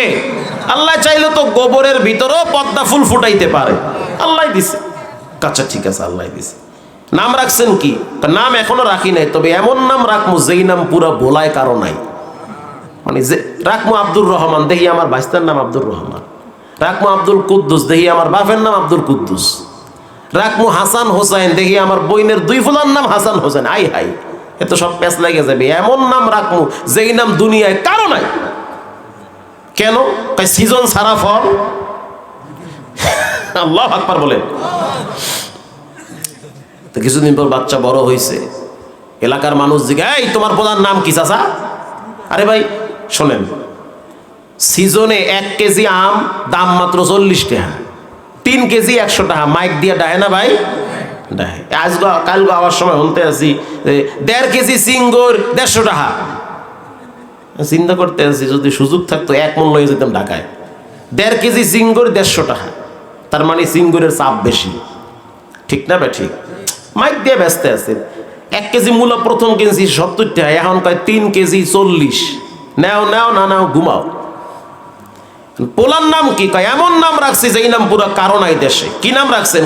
আর পাইস না, আর পাইস না, মানে আর পাইও না। কি কথা বুঝতেছেন? বুঝছেন ভালো করে। বাংলাদেশে নামে নামে জমে টানে। একজনে আকাম করে, নামে নামে পেছ লাগছে। যে আকাম করছে এই ইন্ডিয়ায় পলাইছে, আর যে করে নাই হে মামলা খাইয়া জেলখানায় 30 বছর জেলখানায়। এই সোনার বাংলাদেশে এরকম ঘটনা ঘটছে। তো নাম রাখছে আর পাইস না। মাদ্রাসায় নিয়ে গেছে হাফেজ সাহেব, হাফেজ বানামু, ভর্তি করেন। বলার নাম কি? খাতা কলম বাইর করেন। বলার নাম হয়েছে আর পাইস না। হুজুরকে কানে আমি কম হনি, জোরে কন, কার পাইস না? প্রিন্সিপাল সাহেব কইতে আছে যে চাচার লাগে রাগারাগি কইরো না, যা রাখছে রাখছে। হাফেজ সাহেব কইতে আছে চাচা রাগ করেন না। এই নাম কিন্তু ভালো না, এই নামের ভিতরে কিন্তু ফিডে ফিডির আওয়াজ পাই। আল্লাহু আকবার বলেন। চাচাই কইতে আছে তুমি কোন বোঝো, হাত কি বোঝো? মানুষের বাড়ি খাও, তুমি বোঝো কি? তুমি বোঝো কিছু? তুমি যা কইছি তাই লেখবা, লেখো আর পাস না। লেখছে আর পাস না। 7 দিন পর হারায় গেছে। আছে না গেছে? বাচ্চা কাচ্চা হারায় না ভাই? হারায় গেছে। নদীর পাশ দিয়ে চাচায় ডাকতে আছে আর পাস না। এক বেচারায় জাল মারে 6 ঘন্টা, একটা সিঙ্গুর দূরের কথা, একটা পোমা মাছও পায় না। জাল মারে এই জায়গায়, মাছ ওইদিকে কয় আমি এই জায়গায় আছে, ধরতে পারবো না। কি চালাক মাছ আছে না ভাই কিছু? জাল মারতে আছে, মাছ পায় না। কিছুক্ষণ পর আবার জাল মারছে, কোনো মাছই নাই। এদিকে বউ ফোন দিতে আছে, তাড়াতাড়ি মরিচ বাড়ছে কিন্তু তাড়াতাড়ি মাছ লইয়া হোক। কি মেজাজটা গরম, ঠাডা ভাঙ্গা রোদের মধ্যে। আরো পিছনে একজন আর পাস না। বলেন রাগ বাড়ছে না কমছে? জাল টাল হালাইয়া লইছে বাঁশের লাঠি। তো আগে সাইজ করে নিতে আগে। বাঙালি না, রাগ উঠলে বাপেরও চেনে না, মায়েরও চেনে না। জন্মের পিডান পিডে হলে পরে কয় আমার ভুল হয়েছে, মাফ করে দেন। ঠিক না ভাই? ঠিক। পরে পিডান শুরু করছে, যত ফিডা কার পাস না। হাফেজ সাহেব দুপুরের টাইমে খাইতে যায়, তখন দেখতে আছে সিতাইয়া জন্মের ফিডান ফিডায়। এত মারোকা, কার পাস না কয়। এতবার জালে মাছ ধরি, এরপর কোনো মাছই না, কার পাস না। হাফেজ সাহেব বললো চাচা বলছি না, যে আলেম ওলামাদের কথা না শুনলে এখানে সেখানে ফিডা খাওয়া লাগে। এটা স্যাম্পল ফিডা, মরার পরে আসল ফিডা ফেরেশতাকে আছে। আরো জোরে বলেন ঠিক না বে ঠিক? এজন্য বাবার দায়িত্ব সন্তানের জন্য ভালো একটা নাম রাখতে হবে। মারহাবা বলে। বিচারের ময়দানে আল্লাহ তাআলা বলবে তোমার নাম কি? বলে আমার নাম আবু বকর। কে রাখছে? আমার আব্বাই রাখছে। যখন আল্লাহ তাআলা বলবে আবু বকর তুমি জান্নাতে যাও, কোন আবু বকর? নবী সাহাবী আবু বকর, হিসাব লাগবে না, বিনা হিসাবে যাও গা। তখন হাজার হাজার আবু বকর দৌড় মারবে, আরে আমগো নাম আল্লাহ কইছে। তাফসীরে ইবনে কাসিরে আসছে আল্লাহ তাআলা বলবে তোমরা দৌড়াও, কা আমার নাম আবু বকর। রাখছে কেডা? কা আমার আব্বাই রাখছে। ডাকবে আব্বারে, কি বলার নাম কি? কা আবু বকর। রাখছে কেডা? আমি রাখছি। কেন রাখছেন? ওই যে নবীর সাহাবীর লাগে মিলায় রাখছি। যাও আবু বকরের বরকতে তোমার বলারও মাফ করে দিছি। বলেন আল্লাহ চাইলে পারে কি পারে না? লোকমান হাকিম বলেন লা তুশরিক বিল্লাহ, আল্লাহর সাথে কাউকে অংশীদারিত্ব করবা না। ইন্নাশ শিরকা লাযুলমুন আযীম, শিরক মস্ত বড় অপরাধ। রব্বুল আলামিন বলেন ওয়া ওয়াসাইনাল ইনসানা বিওয়ালিদাই, খবরদার খবরদার আব্বা আম্মার সাথে নাফরমানি করবা না। আব্বা আম্মা হলো পাওয়ার ব্যাংক, এইবার মন দিয়ে শুনবেন।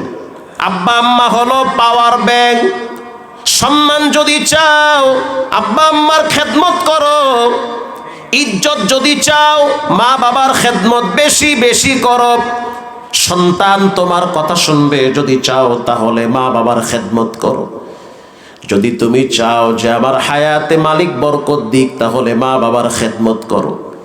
হযরত হাসান বসরি রহমাতুল্লাহি আলাইহি তিনি মারা গেছে প্রায় 1300 বছর হয়েছে, অথচ হাসান বসরির নাম হাদিসের পৃষ্ঠায় পৃষ্ঠায় লেখা আছে। হাসান বসরি বলে, এই পৃথিবীর মানুষ আমারে চিনে আমার ব্যক্তিগত ক্রেডিট না, আমার মায়ের দোয়ার বরকতে। হাসান যখন ছোট মানুষ তখন তার মা খাতায় পেঁচায়া হযরত ওমরের দরবারে নিয়ে গেছে। ওমরের দরবারে নেওয়ার পর হযরত ওমর তখন শাসন ক্ষমতার মালিক ছিল। হাসানের মা বলতে আছে, বাচ্চাটা কেবল মাত্র দুনিয়াতে আসছে, তাও প্রায় 3 দিন হয়ে গেছে। ছোট্ট মানুষ তোমার কাছে নিয়ে আসছি, তুমি একটু আমার বাচ্চাটারে নাম রাখবা আর তাহানিক করায়া দিবা। হযরত ওমর বলতে আছে, তোমার বাচ্চাটা আমার কোলে দাও, ডাইরেক্ট দিও না, আমার স্ত্রী হাফসার মায়ের কোলে আগে দাও। হাসান বসরির মা হাসানকে যখন তার মায়ের কোলে দিল, অর্থাৎ হাফসার মায়ের কোল মানে ওমরের বিবির কোলে দিল, কি কথা বুঝতেছেন? ছোট্ট বাচ্চাটারে হযরত ওমর রাদিয়াল্লাহু তাআলা আনহুর সামনে পেশ করল। হযরত ওমর বাচ্চাটাকে দেখেই হেসে দিয়েছে, মারহাবা বলেন। আর জিহ্বার সাথে আঙ্গুল লাগায় বলতে আছে, সাম্মু হাসান, মাশাআল্লাহ দেখতে অনেক সুন্দর, যাও সন্তানটার নাম রাইখা দিছি হাসান। হাসান মানে সুন্দর, সুবহানাল্লাহ বলেন। যাও হাসান রাখছি। হাসান বসরির মা বলতে আছে, তুমি যে হাসান রাখছো কেন রাখছো, কারণ কি? হযরত ওমর বলতে আছে, প্রথম কারণ হলো চেহারা সুন্দর, দ্বিতীয় কারণ হলো নবীর কলিজার টুকরা 2 নাতি হাসান এবং হুসাইন, হাসানের নামের সাথে মিলায়া রাখছি, রব্বুল আলামিন নামের বরকতে সম্মান বাড়ায়া দিবে। এবার প্রশ্ন করলো হাসানের মা, তুমি কি আমার সন্তানের মুখে তোমার লালা লাগাইছো? না লাগাই নাই। তাহলে একটা কাজ করো, তাহানিক করায়া দাও। তাহানিক মানে সন্তান ভূমিষ্ঠ হওয়ার পর ভালো কোনো আলেমের কাছে নিয়ে দোয়া করানো, খেজুর চিবায়া বাচ্চার মুখে দেওয়া। অতএব ওমর, তোমার জিহ্বার অনেক দাম, তুমি জিহ্বা লড়াইয়া যেটা বলো রব্বুল আলামিন আরশে আজিম থেকে সেটাই কোরআনে নাজিল করে। সন্তানটারে তাহানিক করায়া দাও। এবার যখন হযরত ওমর রাদিয়াল্লাহু তাআলা আনহু বাচ্চাটারে কোলে নিয়ে বুকের সাথে জড়ায়া খেজুর চিবাইয়া রস বের করে জিহ্বায় লাগায়া দিছে, হযরত ওমরের লালা যখন বাচ্চার জিহ্বায় লাগাইছে, হাসান বসরির মা বলতে আছে, শুধু লালা লাগাইলে হবে না, এই সন্তানটার মাথায় হাত বুলায়া তোমার দোয়াও করা লাগবে। আর হযরত ওমর রাদিয়াল্লাহু তাআলা আনহু হাসান বসরির মাকে সম্মান করত। কেন সম্মান করত জানেন? নবীর একজন স্ত্রী ছিল মা সালামা রাদিয়াল্লাহু তাআলা আনহা, তার ঘরে হাসানের মা কাজ করত। নবীর ঘরে হাসানের মা কাজ করত। এজন্য হযরত ওমর হাসান বসরির মাকে সম্মান করত, কারণ নবীর ঘরের কাজের মহিলা, মারহাবা বলেন, এজন্য সম্মান করত। হাসানের মা যখন পানি আনার জন্য বাহিরে কোনো কূপের কিনারায় দাঁড়াইতো, এলাকার মহিলারা বলতো, এত সুন্দর একটা ঘ্রাণ তোমার শরীর থেকে পাই, এই ঘ্রাণ তো আমরা অন্য কোথাও থেকে পাই না। উয়ুনুল হিকায়াতে আসছে, হাসান বসরির মা বলতে আছে, এটা আমার নিজের ঘ্রাণ না, নবীর ঘরে যে কাজ করি নবীর বরকতি ঘ্রাণ। নবীর ঘরে আমি থালা বাসন মাজি, নবীর ইশকের ঘ্রাণ, মারহাবা বলেন। এটা বলার সাথে সাথে হযরত ওমর বলতে আছে, যাও তোমার বাচ্চার জন্য আমি দোয়া করব। আচ্ছা দোয়াটা করেন। বাচ্চার মাথায় হাত দিয়া দোয়া করতেছে, আল্লাহুম্মা ফাক্কিহু ফিদ্দীন, রব্বুল আলামিন আপনি এই বাচ্চাটাকে ফিকহের জ্ঞান দান করেন। তার মানে আপনি বাচ্চাটারে যুগশ্রেষ্ঠ মুফতি বানায়া দেন। আরো জোরে বলুন সুবহানাল্লাহ। হাসান বসরির মা বলতে আছে, দোয়াটা লম্বা করেন, শুনতে তো ভালোই লাগে। এবার হযরত ওমর আবার দোয়া করতেছে, ওয়া আল্লিমহুল কিতাবা ওয়াল হিকমা, রব্বুল আলামিন আপনি হাসানের কলিজার ভিতরে কোরআন আর হিকমতের জ্ঞান দান করেন। শুধু তাই না, কোরআনের নূর আপনি হাসানের কলিজায় দান করেন। হাসান বসরির মা বলতে আছে, দোয়াটা আরো একটু লম্বা করেন। মারহাবা বলেন। এবার হযরত ওমর রাদিয়াল্লাহু তাআলা আনহু দোয়া করতেছে, ওয়া হুব্বিবা ইলাইহিন নাস, রব্বুল আলামিন হাসানের সম্মান মর্যাদা মানুষের কলিজায় লাগায় দেন, মানুষ যেন হাসানকে ভালোবাসে। তার মা বলতে আছে, আরো একটু দোয়া করেন। হাসান বসরি কোলে নিয়া হযরত ওমর দোয়া করতেছে, রব্বুল আলামিন হাসানের ভালোবাসা পশু পাখির কলিজার ভিতরেও লাগায়া দেন। হাসান বসরি বলেন, এই মর্যাদা এই সম্মান এমনে এমনে হয় না, এটা আমার মায়ের দোয়া। পৃথিবীর মানুষ যদি তোমরা দামি হইতে চাও, সম্মানী যদি হইতে চাও, ইজ্জত আর সম্মান আর সম্পদের মালিক হইতে চাও, আব্বা আম্মার খেদমত করো, বেয়াদবি কইরো না।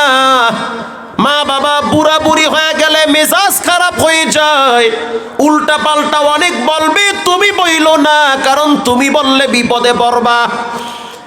বাপ যদি বলে এখন দিন, তুমি বাবার সাথে তালে তাল দিয়ে বলো, হ ঠিক কইছো এখন দিন, ঠিক না বেঠিক?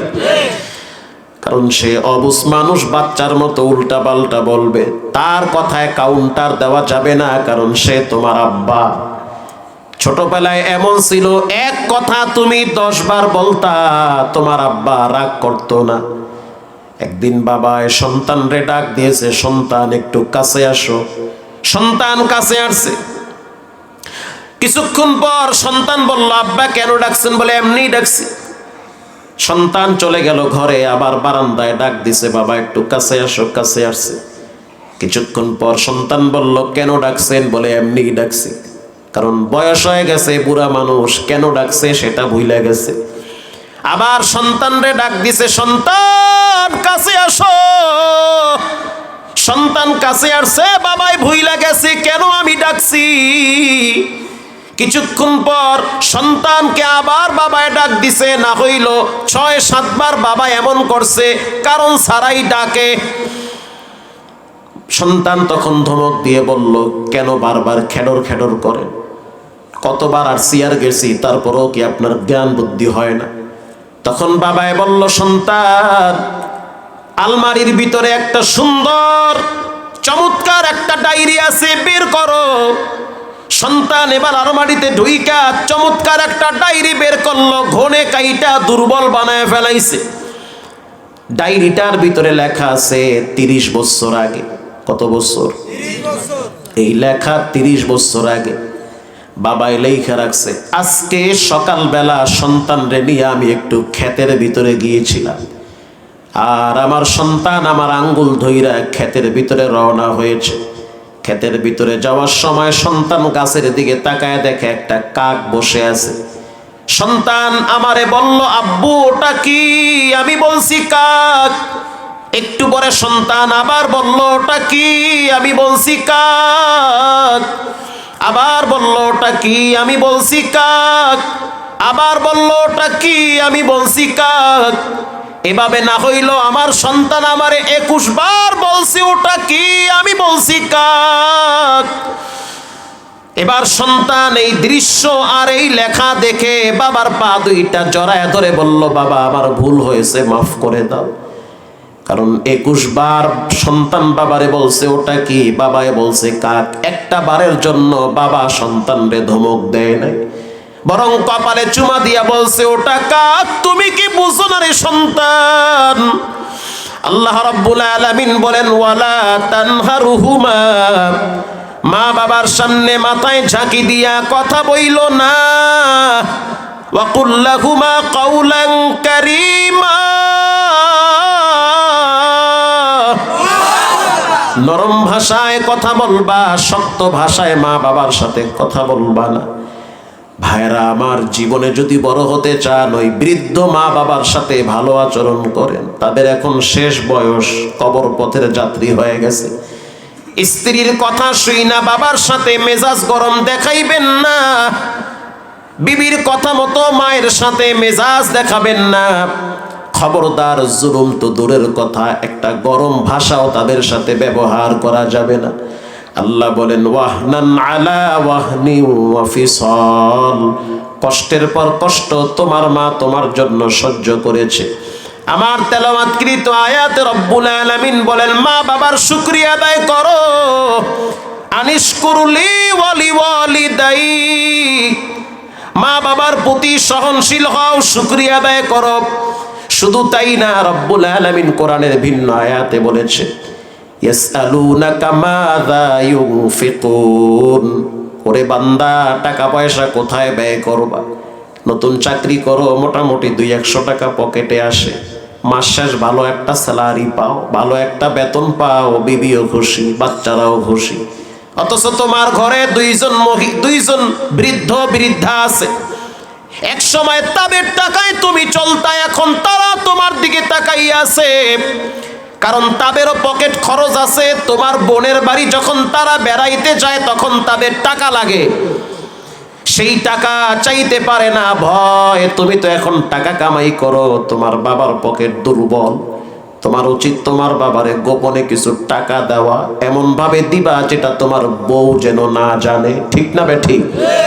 কেউ জানবে না তোমার রব তোমার টাকার দিকে তাকায় আছে আর তোমার দিলের দিকে তাকায় রয়েছে। তুমি তোমার বাবারে গোপনে 500 টাকা দিয়েছো, 100 টাকার চকচকা নোট দিলাম, 1000 টাকার নোট পকেটে দিয়ে বললাম আব্বা দোয়া কইরেন, আর এক জায়গা থেকে 1,00,000 টাকার চেক পকেটে আল্লাহ দিয়ে দিবে।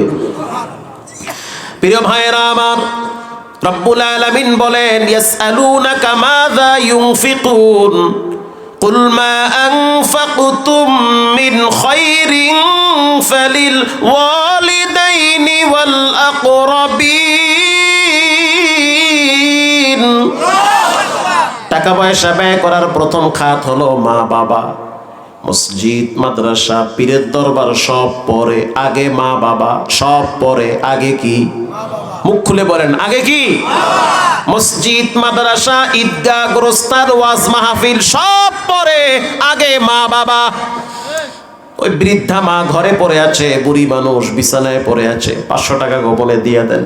যেই খুশিটা হবে, 5 লাখ টাকা মসজিদে দিয়াও কমিটিরে এত খুশি করতে পারবেন না। ওই বৃদ্ধ বাবারে 100 টাকা দিলে যেই খুশি হবে, নিজের সন্তানরে 5000 টাকা দিয়ে কাপড় বানায় দিল এত খুশি হবে না। অতএব যাদের আব্বা আম্মা আছে, টাকা পয়সা তাদের জন্য ব্যয় করেন, রুক্ষ ব্যবহার করবেন না, গরম ভাষা ব্যবহার করবেন না। প্রিয় ভাইয়েরা আমার, পৃথিবী বিখ্যাত একজন ওলির নাম হলো হাসান বসরি রহমাতুল্লাহি আলাইহি। তিনি বলেন যদি সম্মান চাও, ইজ্জত চাও, মা বাবার খেদমত করো। এরকম একজন দামি ওলির নাম হলো মালিক ইবনে দিনার। মালিক ইবনে দিনার একজন দামি আল্লাহর ওলি, হজ করতে মক্কায় গেছে। আমি বলি নাই, ইবনুল জাওজি রাহিমাহুল্লাহ লেখছেন উয়ুনুল হিকায়াতে। মালিক ইবনে দিনার বলেন আমি হজ করার পর হাতিমে কাবার পাশে আমি একটু তন্দ্রাচ্ছন্ন অবস্থায় ছিলাম। আমি ঘুমাবার আগে চিন্তা করতেছিলাম, এত মানুষ সাদা কাপড় পরে হজে আসে, কার হজ কবুল হয় না যদি জানতে পারতাম, কার হজটা কবুল হয় না যদি একটু জানতে পারতাম। এটা চিন্তা করতে করতে তিনি ঘুমায় গেছে। তিনি নিজে বর্ণনা করেন, আমি স্বপ্নে দেখলাম বাগদাদের এক যুবক যার নাম হলো মুহাম্মদ বিন হারুন আল বলখি। এই যুবকের বাড়ি হলো বাগদাদে, বসবাস বাগদাদে, হজ করার জন্য মক্কায় আসছে। তার কাফেলা হলো প্রায় এই যে তায়েফের একেবারেই কাছাকাছি, অনেক দূরে তাবু গাড়ছে, ওখান থেকে উটের পিঠে বাইতুল্লাহ আসে। মালিক ইবনে দিনার বলে, স্বপ্নে দেখলাম তার হজ কবুল হয় নাই, অথচ সে প্রায় 30 বছর পর্যন্ত মক্কায় আসে, লাব্বাইকের আওয়াজ দেয়, তার লাব্বাইক রব কবুল করে না। মালিক ইবনে দিনার বলে, আমি অনেক কষ্ট করে সকালবেলা সেখানে গেলাম, তাঁবুর সামনে দাঁড়াইয়া ডাক দিছি, ও মুহাম্মদ বিন হারুন কই, দেখা করতে চাই। ভিতর থেকে কিছু মানুষ বলতে আছে, সাবধান, তিনি কিন্তু আল্লাহর ওলি, আমাদের এখানের ভিতরে সবচেয়ে দামি সম্মানী ব্যক্তি। অতএব সে কিন্তু দিনের বেলায় রোজা রাখে, রাত্রিবেলা তাহাজ্জুদে দাঁড়ায় দাঁড়ায় কোরআন তেলাওয়াত করে। আল্লাহু আকবার বলে। মালিক ইবনে দিনার আশ্চর্য হয়ে গেলেন, স্বপ্নে দেখলাম কি আর বাস্তবে শুনলাম কি। রাত পর্যন্ত অপেক্ষা করলো, এলাকার মানুষ বলল, তাঁবুর লোক বলল, তিনি পাহাড়ে দাঁড়ায়া পশ্চিম দিকে ফিরে কিবলামুখী হয়ে সালাত আদায় করে তেলাওয়াতুল কোরআন। এরপরে মালিক ইবনে দিনার বলে, আমি চলে গেলাম সেই পাহাড়ের চূড়ায়। পাহাড়ের চূড়ায় যাওয়ার পর আমি দেখতে পাইলাম তার শরীরে একটা সাদা চাদর, সাদা চাদর দিয়া পুরা দেহটা ঢাকা, তিনি সালাত অবস্থায় আছে। আমি বুঝতে পারলাম ডান হাতে বানছে, হাত বোঝা যায় কিন্তু বাম হাত নাই, এরকম বোঝা যায়। আমি লম্বা সময় পিছনে আছি আর তার তেলাওয়াত শুনতেছি, একটা আয়াত না হইল 30 বার 40 বার পরে। বিশেষ করে যেই আয়াতটার ভিতরে মা বাবার হক সম্পর্কে আল্লাহ বলেছেন, ওই আয়াতটা বারবার বারবার তেলাওয়াত করে। ওয়াখফিদ লাহুমা জানাহায-যুল্লি মিনার রাহমাহ ওয়াকুর রাব্বিরহামহুমা কামা রাব্বায়ানি সগীরা। মালিক ইবনে দিনার বলেন, আমি অনেকবার শুনতেছি সে যে একই আয়াত বারবার পড়ে। নামাজ শেষ করলো, বসে আছে, আমি পিছনে বসে সালাম দিলাম, আমার দিকে তাকাইলো, দেখলাম চোখের পানিতে দাড়ি ভিজতেছে, জামা ভিজতেছে। আমি প্রশ্ন করলাম, আপনার নাম কি? মুহাম্মদ বিন হারুন। বলে জি। হজ করার জন্য বাগদাদ থেকে আসছেন? বলে জি। হজ করার জন্য কত বছর আসছেন? বলে একটানা 30 বছর হজ করি। আপনার হজ এমন কেন? আমি স্বপ্নে দেখলাম কি আর বাস্তবে শুনলাম কি? মুহাম্মদ বিন হারুন চোখের পানি ছেড়ে দিয়ে বলে, ভাই 30 বছর লাব্বাইকের আওয়াজ দেই, প্রত্যেকবার আওয়াজ হয় লা লাব্বাইক লা লাব্বাইক, তোমার লাব্বাইক কবুল হয় নাই। কেন তোমার লাব্বাইক কবুল হয় নাই? কারণ কি? মুহাম্মদ বিন হারুন বলেন, আমার যখন যৌবন কাল চলে, যৌবন কালে আমি একদিন চরম পর্যায়ের বেয়াদবি মায়ের সাথে করছি। প্রতিদিন মদ পান করে করে ঘরে আসতাম, রক্ত গরম, টাকার গরম, যৌবনের গরম, মাকে মা বলে মূল্যায়ন করতাম না। আমি মদ পান করে যখন ঘরে আসতাম, তখন আমার মা বারান্দায় বসে দীর্ঘ নিঃশ্বাস ছেড়ে বলতো, দীর্ঘ নিঃশ্বাস ছেড়ে বলতো, রব্বুল আলামিন কত মানুষকে হেদায়েত দেন, আমার এই মুহাম্মদ বিন হারুনকে হেদায়েত দান করেন আল্লাহ। আমার মায়ের চোখের পানি আর কান্নার আওয়াজ আমি দেখছি, তারপরও আমার দিল নরম হয় নাই। প্রত্যেক দিন মদ পান করে গভীর রাত্রে ঘরে আসতাম। ঘটনাক্রমে এরকম সময় গড়ায় যাচ্ছে, যেই দিন প্রথম রমজান, তার আগের দিন রাত্রিবেলা, অর্থাৎ রমজানের চাঁদ উঠছে, আজকে সেহেরি খাবে ছোট ছোট বাচ্চারা, কালকে থেকে রোজা রাখবে। আমি বুঝতে পারলাম আমার বাড়িতে কি যেন হচ্ছে। আমি বাড়িতে আইসা দেখতেছি আমার মা সেহেরি নিয়ে বারান্দায় বসে আছে, আর আমি মাতাল অবস্থায় ঘরে আসছি। আমি আইসা আমি আমার রুমে যখন ঢুকলাম, তখন আমার মা বলতে আছে, হারুন, মুহাম্মদ বিন হারুন, তুমি সেহেরি খাও বাবা, কালকে রোজা রাখবা। ওগো মালিক ইবনে দিনার, আমি আমার মায়ের খাবারের প্লেট বাহিরে ফিক্কা মেরে ফালাইয়া দিছি, মূল্যায়ন করি নাই, অবমূল্যায়ন করেছি। যখন আমি আমার মায়ের খাবারের প্লেট ফালাইয়া দিছি, তখন আমার মা বলেছিল, আল্লাহ এমন সন্তান যেন কোনো মা গর্ভে না ধারণ করে। এটা বলার সাথে সাথে আমি আমার মায়ের উপরে প্রচন্ড পরিমাণ ক্ষেপে গিয়েছি। আমাদের বাড়িতে গম সিদ্ধ হইত, বড় চুলা ছিল, মায়ের আনজায়া ধইরা চুলার ভিতরে ফালায়া দিছি। যখন চুলায় ফালায়া দিলাম আমার মা পুরে কয়লা হয়ে গেছে। আবার যখন মদের ঘোর কেটে গিয়েছে, সকালবেলা দেখলাম ছোট ছোট বাচ্চারা আমারে ঘৃণার সহিত থুতু মারতেছে দরওয়াজার সামনে। ছোট ছোট বাচ্চারা থুতু মারে আর বলে, এমন সন্তান মা পেটে রাখছে যেই সন্তান মায়েরে নিজের হাতে আগুনে পুইরা মারে। ও মালিক ইবনে দিনার, আমি চিন্তায় পইরা গেছি, কি জঘন্য কাজটাই না করলাম। শেষ পর্যন্ত আমি সিদ্ধান্ত নিলাম নিজের হাত আমি রাখবো না, বাম হাতটা কাইটা ফেলাইছে। এই দেখেন আমার বাম হাতটা নাই। 50,000 দিরহাম আমার ঘরে ছিল, পুরাটাই আমি আল্লাহর রাস্তায় দান করেছি। এরপরের দিন থেকে আমি ঘুমাইতে পারি না, ঘুমের ভিতরে মাকে স্বপ্নে দেখি। মায়ের মলিন চেহারা দেখে আমার কষ্ট হয়। মাঝে মাঝে স্বপ্নে আমার মা আমারে বলে, সন্তান পেটে রাখছি, কষ্ট করছি, পেটের বেদনায় ঘুমাইতে পারি নাই, লাথি খাইছি, সারা রাত জেগে জেগে তোমারে পাহারা দিয়া পাখা দিয়া বাতাস করছি রে সন্তান। অথচ নিজের হাতে কেমনে পারলি আমারে আগুনে পুইরা ফেলাইতে। মালিক ইবনে দিনার, আমি কি করব? আত্মহত্যা মহাপাপ, তা না হলে আমি নিজের জীবন দিয়া দিতাম। আজকে 30 বছর হজ করি, কোন হজ কবুল হয় না। বারবার বলে লা লাব্বাইক, লা লাব্বাইক, হবে না, বাড়ি চলে যাও। মালিক ইবনে দিনার বলল, তাহলে একটা কাজ করো। কি করা যায়? বলে কিচ্ছু করার না, এভাবেই জিন্দেগি চলতেছে। মালিক ইবনে দিনার বলল, চলো নবীজির রওজার পাশে যাই। আল্লাহু আকবার বলেন। নবীজির রওজার পাশে তোমারে নিয়ে যাই। মালিক ইবনে দিনার বলেন, আমি তাকায় দেখলাম পাগড়ি দিয়া নিজের হাত আসামির মতো বাঁধা ফেলাইছে। নিজে আসামির মতো বাইদা মালিক ইবনে দিনারের হাতে পাগড়ির এক মাথা দিয়া বলতে আছে, আসামির মতো টানতে টানতে রওজার পাশে নিবা। আল্লাহর হাবিব যেন বুঝতে পারে একজন আসামি আসছে, গুনাহগার, মাকে হত্যা কইরা আসছে। রওজার পাশে সারা রাত জেগে চোখের পানি ছেড়ে দুরূদ শরীফ পড়লো, কান্দাকাটি করলো। স্বপ্নে মালিক ইবনে দিনারকে রাহমাতুল লিল আলামিন সাক্ষাৎ দিয়েছে। আল্লাহু আকবার বলেন।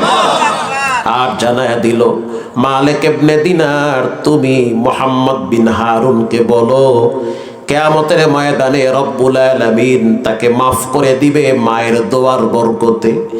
বিচারের ময়দানে রব্বুল আলামিন মাকে এক পাশে দাঁড় করাবে, আর এই খুনি সন্তানকে আর এক পাশে দাঁড় করাবে। মুহাম্মদ বিন হারুনের পায়ে শিকল লাগাইয়া টানতে টানতে জাহান্নামে নেওয়া হবে। আর রব্বুল আলামিন মায়ের কলিজার ভিতরে পরিপূর্ণ ভালোবাসা দিয়ে দিবে। মা তখন চিৎকার মেরে বলবে, রব্বুল আলামিন, আমি আমার সন্তানকে মাফ করে দিলাম, ক্ষমা করে দিলাম, ওরে শাস্তি দিয়েন না। মা যখন ক্ষমা করবে তখন তাকে ক্ষমা করা হবে, তার আগে ক্ষমা করা হবে না। প্রিয় ভাইয়েরা আমার, ঢাকার একজন আলেম আছে যে কিনা আজকে প্রায় 30-35 বছর 3-4টা মাদ্রাসায় বুখারী পড়ায়। নাম বললে এক নামে চিনবেন, সম্মানী মানুষ। সে হাঁটলে তার ধুলাবালু আমরা বুকে লাগাই। অথচ তার ঘরের খবর কয়েকদিন আগে জানলাম, তার ঘরের ভিতরে একজন বাপ আছে ব্রেন স্ট্রোকের রোগী, 22 বছর পর্যন্ত বিছানায় পড়ে আছে। সে থাকে মিরপুর 1-এ থাকে। তার বক্তব্য হলো, বাহিরে নামলে মানুষ আমার এত সম্মান কেন করে? আমি তো ঘরে একজনের খেদমত করি, তিনি হলো আমার বাপ। প্রতিদিন সকালবেলা আমার ডিউটি হলো বাবার প্যাম্পাস পাল্টায়া দেওয়া, বাবার প্রস্রাব পায়খানার খাতা নিজের হাতে সাফ করি। রাতের বেলায় ওয়াজ করি, ফজরের টাইমে বাবার প্রস্রাবের খাতা নিজে সাফ করি, পায়খানার খাতা নিজে পরিষ্কার করি। স্ত্রী ঘুমায়, সন্তান ঘুমায়, আমার চোখে ঘুম নাই। কারণ রবের পক্ষ থেকে আমার উপরে দায়িত্ব চলে আসছে, খেদমত কর। এজন্য আলেম মানুষ আমি বুঝি, আব্বার খেদমত করা লাগবে, বউ করবে না, সন্তান করবে না। একদিন আমার বাবা আমার একটা লাথি মারছে। কেন? ব্রেন স্ট্রোকের রোগীদের মাথা গরম থাকে, ধরতে গেলে ব্যথা পায়, উল্টা পাল্টা বলে। বাবায় যখন আমারে লাথি মারলো, ওয়ালের সাথে বাড়ি খাইছি, মাজায় ব্যথা। যখন আব্বায় লাথি মারছে তখন আমি আমার বাবার পাটা ধইরা চুমা দিছি। যখন আমি বাবার পায়ের পাতায় চুমা দিলাম তখন আমার আব্বা আনজা ধইরা বলল, যাও কলিজা দিয়া দোয়া করলাম, যুগশ্রেষ্ঠ আলেমদের কাতারে আল্লাহ তোমারে কবুল করেছে। তার ফতুয়ার উপরে হাইকোর্টের রায় হয়। এমন একজন আলেম, বিখ্যাত আলেম, নাম বললে সবাই চিনবেন। তার ঘরে 22 বছর বাবা ব্রেনস্ট্রোকের রোগী বিছানায় পড়ে আছে, অথচ সন্তান এত বড় আলেম যার ধুলা মানুষ বুকে লাগানোর জন্য ব্যস্ত হয়ে যায়। তার বক্তব্য, এত সম্মান এত ইজ্জত এমনে এমনে আসে নাই, ওই ব্রেনস্ট্রোকের রোগী আমার বুড়া বাবার খেদমতের বরকতে। ক্যান্টনমেন্ট সাভার, ওখানে একজন বর্তমান রানিং, তিনি মেজর, অনেক নামি দামি মানুষ, কর্নেল, খুব সম্মানী মানুষ, বাড়ি বাকেরগঞ্জ। বাকেরগঞ্জ আছে না? বাকেরগঞ্জে তিনি ভিতরে থাকে সরকারি কোয়ার্টারে। সম্মানী মানুষ, বড় ভালোবেসে দাওয়াত দিছে তার বাসায়। তার ব্যক্তিগত পাওয়ারে ভিতরে নিল। সে আমারে বলল, হুজুর আমার ঘরে একটা জান্নাত জীবিত আছে। আমি বললাম, বলে কি? বলে ভিতরে চলেন। ভিতরে ঢুইকা দেখলাম তার মা অসুস্থ, বিছানায় পড়ে আছে। আর চোখের সামনে বৃদ্ধা মহিলা, প্রায় 90 বছর বয়স। চোখের সামনে দেখলাম নিজের মায়ের খাতা বাথরুমে নিয়ে যাইতেছে। বলে, হুজুর আমার নাকে গন্ধ লাগে না, বরং আমার নাক ঠিক হয়ে গেছে। ছোটবেলায় আমার মা আমার প্রস্রাব পায়খানা সাফ করার সময় তো নাক ছিটকায় নাই, এখন আমি কেন নাক ছিটকাবো? আমার বিবি ঘুমায়, সন্তান ঘুমায়, আমার চোখে ঘুম নাই। আমি রাত জেগে জেগে মায়ের খেদমত করি। দিনের বেলায় ডিউটি করতে গিয়ে আমার ঘুম চলে আসে, তারপরও রাত জেগে মায়ের খেদমত করা লাগে। মা অসুস্থ, বিছানায় পড়ে আছে, অসুস্থ মানুষের খেদমত করা লাগে। হুজুর দোয়া কইরেন, যত খেদমত করি মনে হয় রব তত প্রমোশন বাড়ায়া দেয়, ইজ্জত আর সম্মানের জিন্দেগি দান করছে। কেউ যদি 4টা জিনিস চায়, সে যেন আব্বা আম্মার খেদমত করে। 1 নম্বরে কেউ যদি সম্পদে বরকত চায়, সে যেন মা বাবার খেদমত করে। 2 নম্বরে কেউ যদি হায়াতে বরকত চায়, সে যেন মা বাবার খেদমত করে। 3 নম্বরে কেউ যদি চায় যে আমার সন্তান আমারে সম্মান করুক, সে যেন মা বাবার খেদমত করে। 4 নম্বরে কেউ যদি চায় যে আমি অনেক দিন বাঁচতে চাই, হায়াতে বরকত চাই, সে যেন মা বাবার সাথে ভালো আচরণ করে। গলা হাকায়া ধমক দিবেন না, বরং সুন্দর আচরণ করবেন। আল জান্নাতু তাহতা আকদামিল উম্মাহাত, ওরে মায়ের পায়ের নিচে সন্তানের জন্য জান্নাত রেখে দিয়েছেন কে? আমার নবীও ছিল এতিম, আব্বা নাই, মা নাই। মাঝে মাঝে চোখের পানি ছেড়ে কাঁদতো মায়ের জন্য। সাহাবী বলতো, হুজুর আপনিও কাঁদেন? বলে, আমিও তো একটা মায়ের সন্তান। তার মানে মায়ের কথা মনে পড়লে নবী পর্যন্ত চোখের পানি ছেড়ে কেঁদে দিত। মা আয়েশা বলেন, হুজুর আমি একটা মায়ের ভালোবাসা দেখছি। আমার সামনে আয়েশা বলতে আছে, কিছু সাহায্য দাও। 3টা খেজুর ছিল, 2টা দিয়ে দিছি। তাকায়া দেখলাম 2টা খেজুর 2টা বাচ্চারে খাওয়ায় ফেলাইছি। আমি তখন তাকে ডাইকে আর একটা খেজুর দিয়ে বললাম, এটা তুমি খাবা, তুমি না মা। ওগো আল্লাহর হাবিব, আমি দেখলাম মা নিজের খেজুরটা না খায়া অর্ধেক করে 2টা বাচ্চার মুখে তুলে দিয়েছে। ওরে রেল স্টেশনে সদর ঘাটে গিয়া দেখবা অনেক পাগলি আছে, পাগলি পাগলি, এই পাগলি গো বাচ্চা আছে। পাগলিরে যা বুঝাইবেন উল্টা পাল্টা বুঝবে, কিন্তু পাগলির কাছ থেকে যদি বাচ্চা নিতে চান, পাগলি দিবে না, কারণ পাগলির কলিজায় রক্তের টান আছে। ঠিক না ব্যাঠি? মুরগিরে ধমক দেন, মুরগি কিচ্ছু বলবে না। লাথি মারেন, গুতা মারেন, জবাই করেন, তারপরেও মুরগি পাক চড়ায় না। কিন্তু মুরগির সামনে বাচ্চারে ধরবেন, মুরগি গরম হয়ে যায়। ওরে বান্দা সাবধান, প্রত্যেকটা মায়ের কলিজার ভিতরে সন্তানের ভালোবাসা আল্লাহ প্রখরতা লাভ করেছে, বিস্তার লাভ করে দিয়েছে। জীবনে কখনোই মা বাবার সাথে বেয়াদবি করা যাবে না। সম্মান, ইজ্জত, রেজেক আর সন্তান যদি চান, তাহলে মা বাবার খেদমত করেন। আজ থেকে পাক্কা নিয়ত করে নেন, জীবনে কোনোদিন নামাজ ছাড়বো না, হারাম খাবো না, মা বাবার সাথে বেয়াদবি করবো না। দিলটা যদি ভালো থাকে, তওবার নিয়তে 2টা হাত আল্লাহকে দেখায়া দাও। নারায়ে তাকবীর। আল্লাহ হাতগুলা কবুল করে নেন, জোরে বলেন আমিন। রঙ্গে তাকওয়া রঙ্গে সিদ্দিক রঙ্গে দিন তা'আবুদু বাকিবু ওয়াদবর আবেদিন। লোকমান হাকিম যখন সন্তানকে আব্বা আম্মার ব্যাপারে সতর্ক করলো, আল্লাহ তাআলা পৃথিবীর সব সন্তানদেরকে মা বাবার ব্যাপারেও সতর্ক করেছে। মারহাবা বলেন। এজন্য সন্তানদেরকে রবের ব্যাপারে সাবধান করে দিবেন। খবরদার শিরিক করা যাবে না, ইনশাআল্লাহ বলেন। নামাজ ছাড়া যাবে না, রোজা নষ্ট করা যাবে না। অনেক বাবারা আছে, মায়েরা আছে, পরীক্ষার অজুহাত দেখায় ছেলে মেয়েদেরকে রোজা রাখতে দেয় না। এটা করা যাবে? 14 বছরের মেয়ে 6-এ 7-এ 8-এ 9-এ পড়ে, কোচিং প্রাইভেট, এজন্য মা রোজা রাখতে দেয় না। তো বড় জাহান্নামী তো মাই বানাইতেছে। এজন্য এলাকার মা বোনেরা, যুব সমাজ, দ্বীনের ক্ষেত্রে আল্লাহর ক্ষেত্রে নাফরমানি করা যাবে যাবে না। নবীকে একজন সাহাবী প্রশ্ন করলো, হুজুর আল্লাহর কাছে সবচেয়ে প্রিয় আমল কোনটা? আইয়ুল আমালি আহাব্বু ইলাল্লাহ? আসসালাতু আলা ওয়াক্তিহা, প্রতিদিন টাইম মতো নামাজ আদায় করা। 2 নম্বরে সুম্মা বিররুল ওয়ালিদাইন, আব্বা আম্মার সাথে ভালো ব্যবহার করা। আল জিহাদু ফি সাবিলিল্লাহ, আল্লাহর রাস্তায় জিহাদ করা। 3টা আমল সবচেয়ে প্রিয়, নামাজ, আব্বা আম্মার সাথে সৎ ব্যবহার, 3 নম্বরে আল্লাহর রাস্তায় জিহাদ করা। আল্লাহু আকবার বলেন। এজন্য আব্বা আম্মার সাথে সৎ ব্যবহার করব তো ইনশাআল্লাহ। আল্লাহ তাআলা তৌফিক দান করেন, জোরে বলেন আমিন। আরো জোরে বলেন আমিন। আব্বা আম্মা যদি কাফেরও হয়, তারপরও খারাপ ব্যবহার করা যাবে ব্যবহার করা যাবে না। ইব্রাহিম নবী, তিনি একজন জলিল কদর পয়গম্বর, তিনি আমাদের জাতির পিতা। আমাদের জাতির পিতার নাম ইব্রাহিম আলাইহিস সালাম। আমাদের জাতির পিতার নাম কি? আমি বলবো জাতির পিতা, আপনারা জোরে বলবেন ইব্রাহিম। আমাদের জাতির পিতা মাশাআল্লাহ ইব্রাহিম আলাইহিস সালাতু ওয়াস সালাম। তিনি তার আব্বাকে দাওয়াত দিয়েছেন, ইয়া আবাতি লিমা তা'বুদু মা লা ইয়াসমা ওয়া লা ইউবসির। আব্বা, যেই মূর্তির সামনে মাথা নত করছেন, এত চোখে দেখে না, কানে শোনে না। মূর্তি কি চোখে দেখে?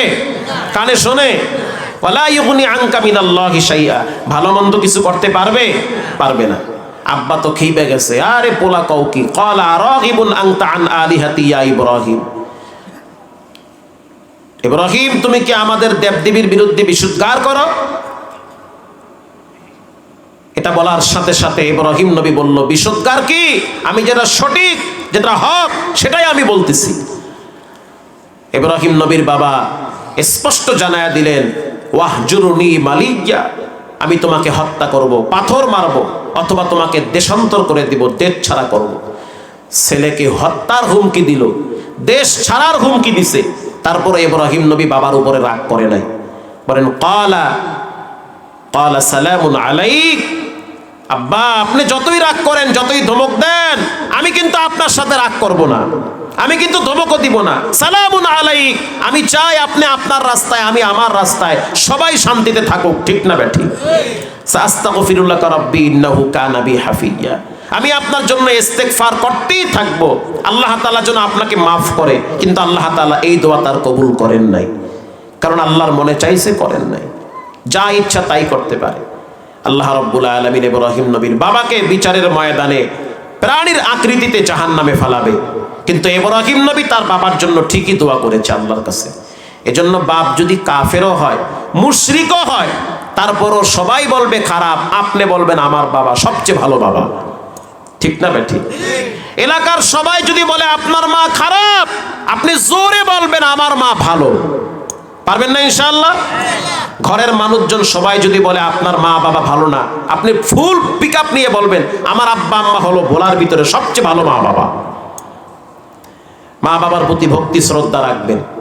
আর কখনোই মা বাবার স্ত্রীর প্রশংসা মায়ের সাথে করতে যাবেন না, কারণ ন্যাচারালি ভাবে, স্বভাবগত ভাবে স্ত্রীর পুত্রবধূর প্রশংসা অনেক মায়েরা সহ্য করতে পারে না। মা যদি বলে তোমার বউ ভালো না, আপনি বলবেন ঠিকই বলছো, আমার বউও ভালো না, বউয়ের বাপ মাও ভালো না। তার বউরে গিয়ে কইবেন কিছু মনে করো না, হাঁসের ডিম 2টা বেশি খাওয়াবো, দোয়া করো, একটু পাম মারছি মায়ের, কি ভাই ঠিক না ভাই ঠিক? আর যদি আপনি মায়ের সাথে কথায় কাউন্টার দেন, না আমার বউ তো ভালো মানুষ, শ্বশুর শাশুড়ি এত ভালো মানুষ, তুমি খালি প্যাঁচ লাগাও, তখন মা মনে করবে পোলারে বুঝি তাবিজ করছে, কি ভাই ঠিক না ভাই ঠিক? তখন মনে করবে পোলারে বুঝি তাবিজ করছে, না হয় পোলারে মুড়িদ এমন বানাইছে, এখন আমারেও চেনে না আর বাহেরও চেনে না, অতএব মা বাবার সাথে কথায় কাউন্টার দেওয়া যাবে দিবেন না। স্ত্রীকে বলে দিবেন আমি আব্বা আম্মার লাগে যা কই কই তুমি কিছু মনে করবো না, এটা পাম মারতে আসি। আপনি বলবেন যে বিয়ে তাহলে আরো 2টা করি, তখন আপনার মায়ের কবে দরকার নেই, একটা নিয়ে তো যান যায় আর আহে, আবার 2টা মামলা খাইতে হবে 6টা। কথা ঠিক না বেঠি? এই জন্য আব্বা আম্মার সাথে কথায় কাউন্টার দেওয়া যাবে না। আব্বা আম্মাকে খুশি রাখেন, কেমনে রাখবেন এটা আপনার ব্যাপার। ওয়াইন আমারাকা আন তাখরুজা মিন আহলিকা ওয়া মালিক, নবীজি বলেন প্রয়োজনে সম্পদ ছেড়ে দাও, তারপর আব্বা আম্মাকে ছাড়া যাবে না। প্রয়োজনে পরিবার ছাড়তে হবে, তারপরেও মা বাবাকে ছাড়া যাবে না। আপনারা অনলাইনে একটা ভিডিও দেখছেন, এক যুবকের স্ত্রী চলে গিয়েছে মায়ের খেদমতের কারণে। আহা, আরে চোখের পানি কি যে কান্না, গোটা দুনিয়ার মানুষ তার জন্য দোয়া করতেছে। আহারে, স্ত্রী চলে গেছে, চাকরিও চলে গেছে, বাচ্চাও চলে গেছে, তারপরও প্রতিবন্ধী মাকে ছাড়ে নাই। মারহাবা বলেন। একেই তো বলে সন্তান। কে থাকবে কে যাবে এটা বিষয় না, আমি আমার মাকে নিয়ে থাকতে চাই। কে আসবে কে যাবে ওটা আমার বিষয় না, আমি আমার মাকে নিয়ে প্রয়োজনে জঙ্গলার মাঝখানে জীবন কাটায়া দিব। এজন্য আব্বা আম্মার সাথে খারাপ ব্যবহার করব না। আল্লাহ আমাদেরকে ভালো আচরণ করার তৌফিক দান করেন, আর সন্তানদেরকেও দ্বীনের পথে রাখবো ইনশাআল্লাহ। দোয়া হয়ে যাবে। 3টা আমলের কথা বলবো, এর প্রতি দোয়া হয়ে যাবে ইনশাআল্লাহ। 1 নম্বরে মেসওয়াক করবেন আপনারা। মেসওয়াক চিনেন আপনারা? মেসওয়াকের অনেক ফজিলত। মেসওয়াক করলে হার্ট ভালো থাকে, মেসওয়াক করলে আপনার মৃত্যুর সময় কালেমাটাও মনে থাকে। মেসওয়াকের অনেক ফজিলত। আমার পকেটে 2টা আছে মেসওয়াক, আলহামদুলিল্লাহ। আমি যেখানে থাকি মেসওয়াক মনে হয় যে ঘরে ঘরে ছিঁড়ে আমার বাসায়, এত মেসওয়াক। মেসওয়াকের অনেক ফজিলত। নবীজির জীবনের শেষ আমলটাই ছিল মেসওয়াক করা, সুবহানাল্লাহ বলেন। এজন্য মেসওয়াক ছাড়া যাবে? মেসওয়াক চিনেন আপনারা? এই যে চায়ের লাগে সকালবেলা গুল্লে খায়, ও আচ্ছা, দাঁতে ঘষে মেসওয়াক। অনেক মুরব্বীদের পকেটে মেসওয়াক পাওয়া যায় না, মুরব্বীদের পকেটে তসবিও পাওয়া যায় না। তসবি একটা থাকলে জিকির এমনি মুখে আসে, এটা রাখতে হয়। রাখেন না ভাই, সমস্যা কি? এটা তসবি রাখবেন, একটা আতর রাখবেন, একটা মেসওয়াক রাখবেন, এগুলা পাওয়া যায় না। গুলের ডিব্বা আর আকিস বিড়ির বান্ডিল পাওয়া যায়, কি ভাই ঠিক না ভাই? ঠিক, বিড়ি পাওয়া যায়, গুলের ডিব্বা পাওয়া যায়। 512 জ্বর দাহিনা ফকেরে না ঠাইসা, ওটা লাগবে। তামাক হাদা ওটা শাড়ির খোঁচের লাগে, ভালো করে গুজ্জে রাখে। মেসওয়াক রাখতে হবে। 2 নম্বরে আতর ব্যবহার করবেন ইনশাআল্লাহ বলেন। আতর ব্যবহার করবেন, রাসূলুল্লাহ সবচেয়ে প্রিয় জিনিস ছিল আতর ব্যবহার করা। 3 নম্বরে, ভাই একটু সাউন্ডটা বাড়ান না, কই ঘুমায় গেছে নাকি ভাই? থাক, লাগবে না, থাক হয়ে গেছে, শেষই হয়ে গেছে, আর কি বাড়াইবে? ভাইরা আমার, আতর ব্যবহার করব ইনশাআল্লাহ। সালাম দিবেন। সালাম দিতে পারেন আপনারা? দেন তো সবাই মিল্লা জোরে একটা সালাম দেন তো, সামনে যারা আছেন। মাশাআল্লাহ, ওই যে মাফলারে পেছাইয়া সালাম গেছে আউলা জাউলা হইয়া, সালাম সুন্দর করে দিবেন। সালাম দিলে মহব্বত বাড়ে। মারহাবা বলেন। বউরে সালাম দেন আপনারা? স্ত্রীকে সালাম দেন? ওই যারা বিয়ে কারণে এরা কয় দেই, যারা বিবাহ করছেন সালাম দেন না স্ত্রীকে? এই চাচায় সালাম দেয়, সুবহানাল্লাহ, মাশাআল্লাহ। সালাম দিবেন স্ত্রীকে। মহিলা প্যান্ডেল আসেনি কাছাকাছি? কোথায় আছে? এদিকে আছে। যাক, মা বোনদেরকে সালাম দিবেন, মাকে সালাম দিবেন, স্ত্রীকে সালাম দিবেন। সালাম দিলে কি হয়? একটা আন্তরিকতা বাড়ে, সম্মান শ্রদ্ধা বাড়ে। এজন্য সালাম দিতে হয়। রাস্তায় যদি ডাকাইতেও ধরে আগে সালাম দিবেন, দেখবেন কোপ 2টা দেবে, সালামের বরকতে কোপ একটাও দেবে না। তবে যা আছে দে, সালামের কারণে তোরে বাঁচাই দিয়েছি, কোপও দিলাম না, যা সালাম তোরে আগে আমি দিলাম, যা টেহাটো আছে বাইর কর। এজন্য সালামের পাওয়ার আছে না নাই? সালাম দিবেন সবাই। আপনারা যেমন বাহিরে কাজ করেন, মা বোনরা ঘরে কাজ করে না? আপনি যেমন বাহিরে সারাদিন কাজ করেন, মেজাজ গরম থাকে, রোদের পাওয়ার, আবার শীতের প্রকোপ, মানে শীতের এতটাই তীব্রতা যে আপনি প্রচুর পরিমাণ কষ্ট করেন বাহিরে। ঘরে গেলে মনে করেন বউ বুঝি খুব শান্তিতে আছে না? যেই ঘরে 3-4টা বাচ্চা আছে, এই ম্যাডামে বোঝে রাত দিন কত ভয়াবহ কাটে। বাইরে থাকি মাঝে মাঝে ঘরের সামনে গিয়ে জোরে ডাক দেয়, এত সময় লাগতা গেট খুলতে। আর আমারে কয়, আপনি আল্লাহর রাস্তে একদিন ওয়াজ বন্ধ করেন, হাদিয়া যা লাগে আমি দিব। একদিন ওয়াজ বন্ধ করে এই 3টারে একটু রাখেন, 1 ঘন্টা রাখেন, হাদিয়া আমি দেবো ইনশাআল্লাহ। 3টারে রাখতে গিয়ে আইরে সুবহানাল্লাহ, একটা ফাঁক দিয়ে গেছে বাথরুমে, ওখানে গিয়ে ট্যাপ সারিয়ে দিচ্ছে। বাস্তব পরীক্ষিত, ট্যাপ সারছে তো সারছে, পানি পড়তে পড়তে পুরা খাড়াল শেষ। ওইটার সামলাতে গিয়ে এদিকে দেখি আর একটায় দৌড় মারছে পাকের রুমে, ওখানে গিয়ে গ্যাসের চুলা বাড়াইয়া দিচ্ছে। ওই 2টারে দেখতে গিয়া ছোট যেটা আছে আইরে সুমান, এরা আর এক আজরাইল, এইটা ওই নিজের রুমে গিয়া ফ্যান সারিয়ে দিয়ে কম্বলে হুইয়া ওখানে প্রস্রাব করছে। এই হলো কাহিনী। তিন দিকে দৌড়। তাহলে চিন্তা করছেন এই তিনটারে পালা লাগে একজন মহিলা, ঠিক না ব্যাঠি? তা আপনার বাচ্চা কাচ্চা যেই স্ত্রী পালে তাকে খুশি রাখবেন, তাকে সম্মান করবেন। স্ত্রীর সামনে কখনোই বাচ্চাদেরকে গালি দেওয়া যাবে না, ধমক দিবেন না। আবার বাচ্চাদের সামনে স্ত্রীর সাথে খারাপ ব্যবহার করা যাবে। সালাম দিবেন, সালামু আলাইকুম ইয়া ম্যাডাম, কাইফা হাল, কেমন আছো? প্রয়োজনে আপনি হাত বাড়ায় মুসাফা করার চেষ্টা করবেন, যে তুমি একটু হাতটা বাড়াও, মুসাফা করি। তবে মরি আল্লাহ, সূর্য আসবে কোন দিক দিয়ে উঠছে, মুসাফা বা সালামি দেনা জীবনে আবার মুসাফা লইছে। আপনার স্ত্রী লজ্জা পাবে, সে বলবে দূর মুসাফা টোসাফা বাদ দাও, এটি সালাম দেছো শুকরিয়া আলহামদুলিল্লাহ।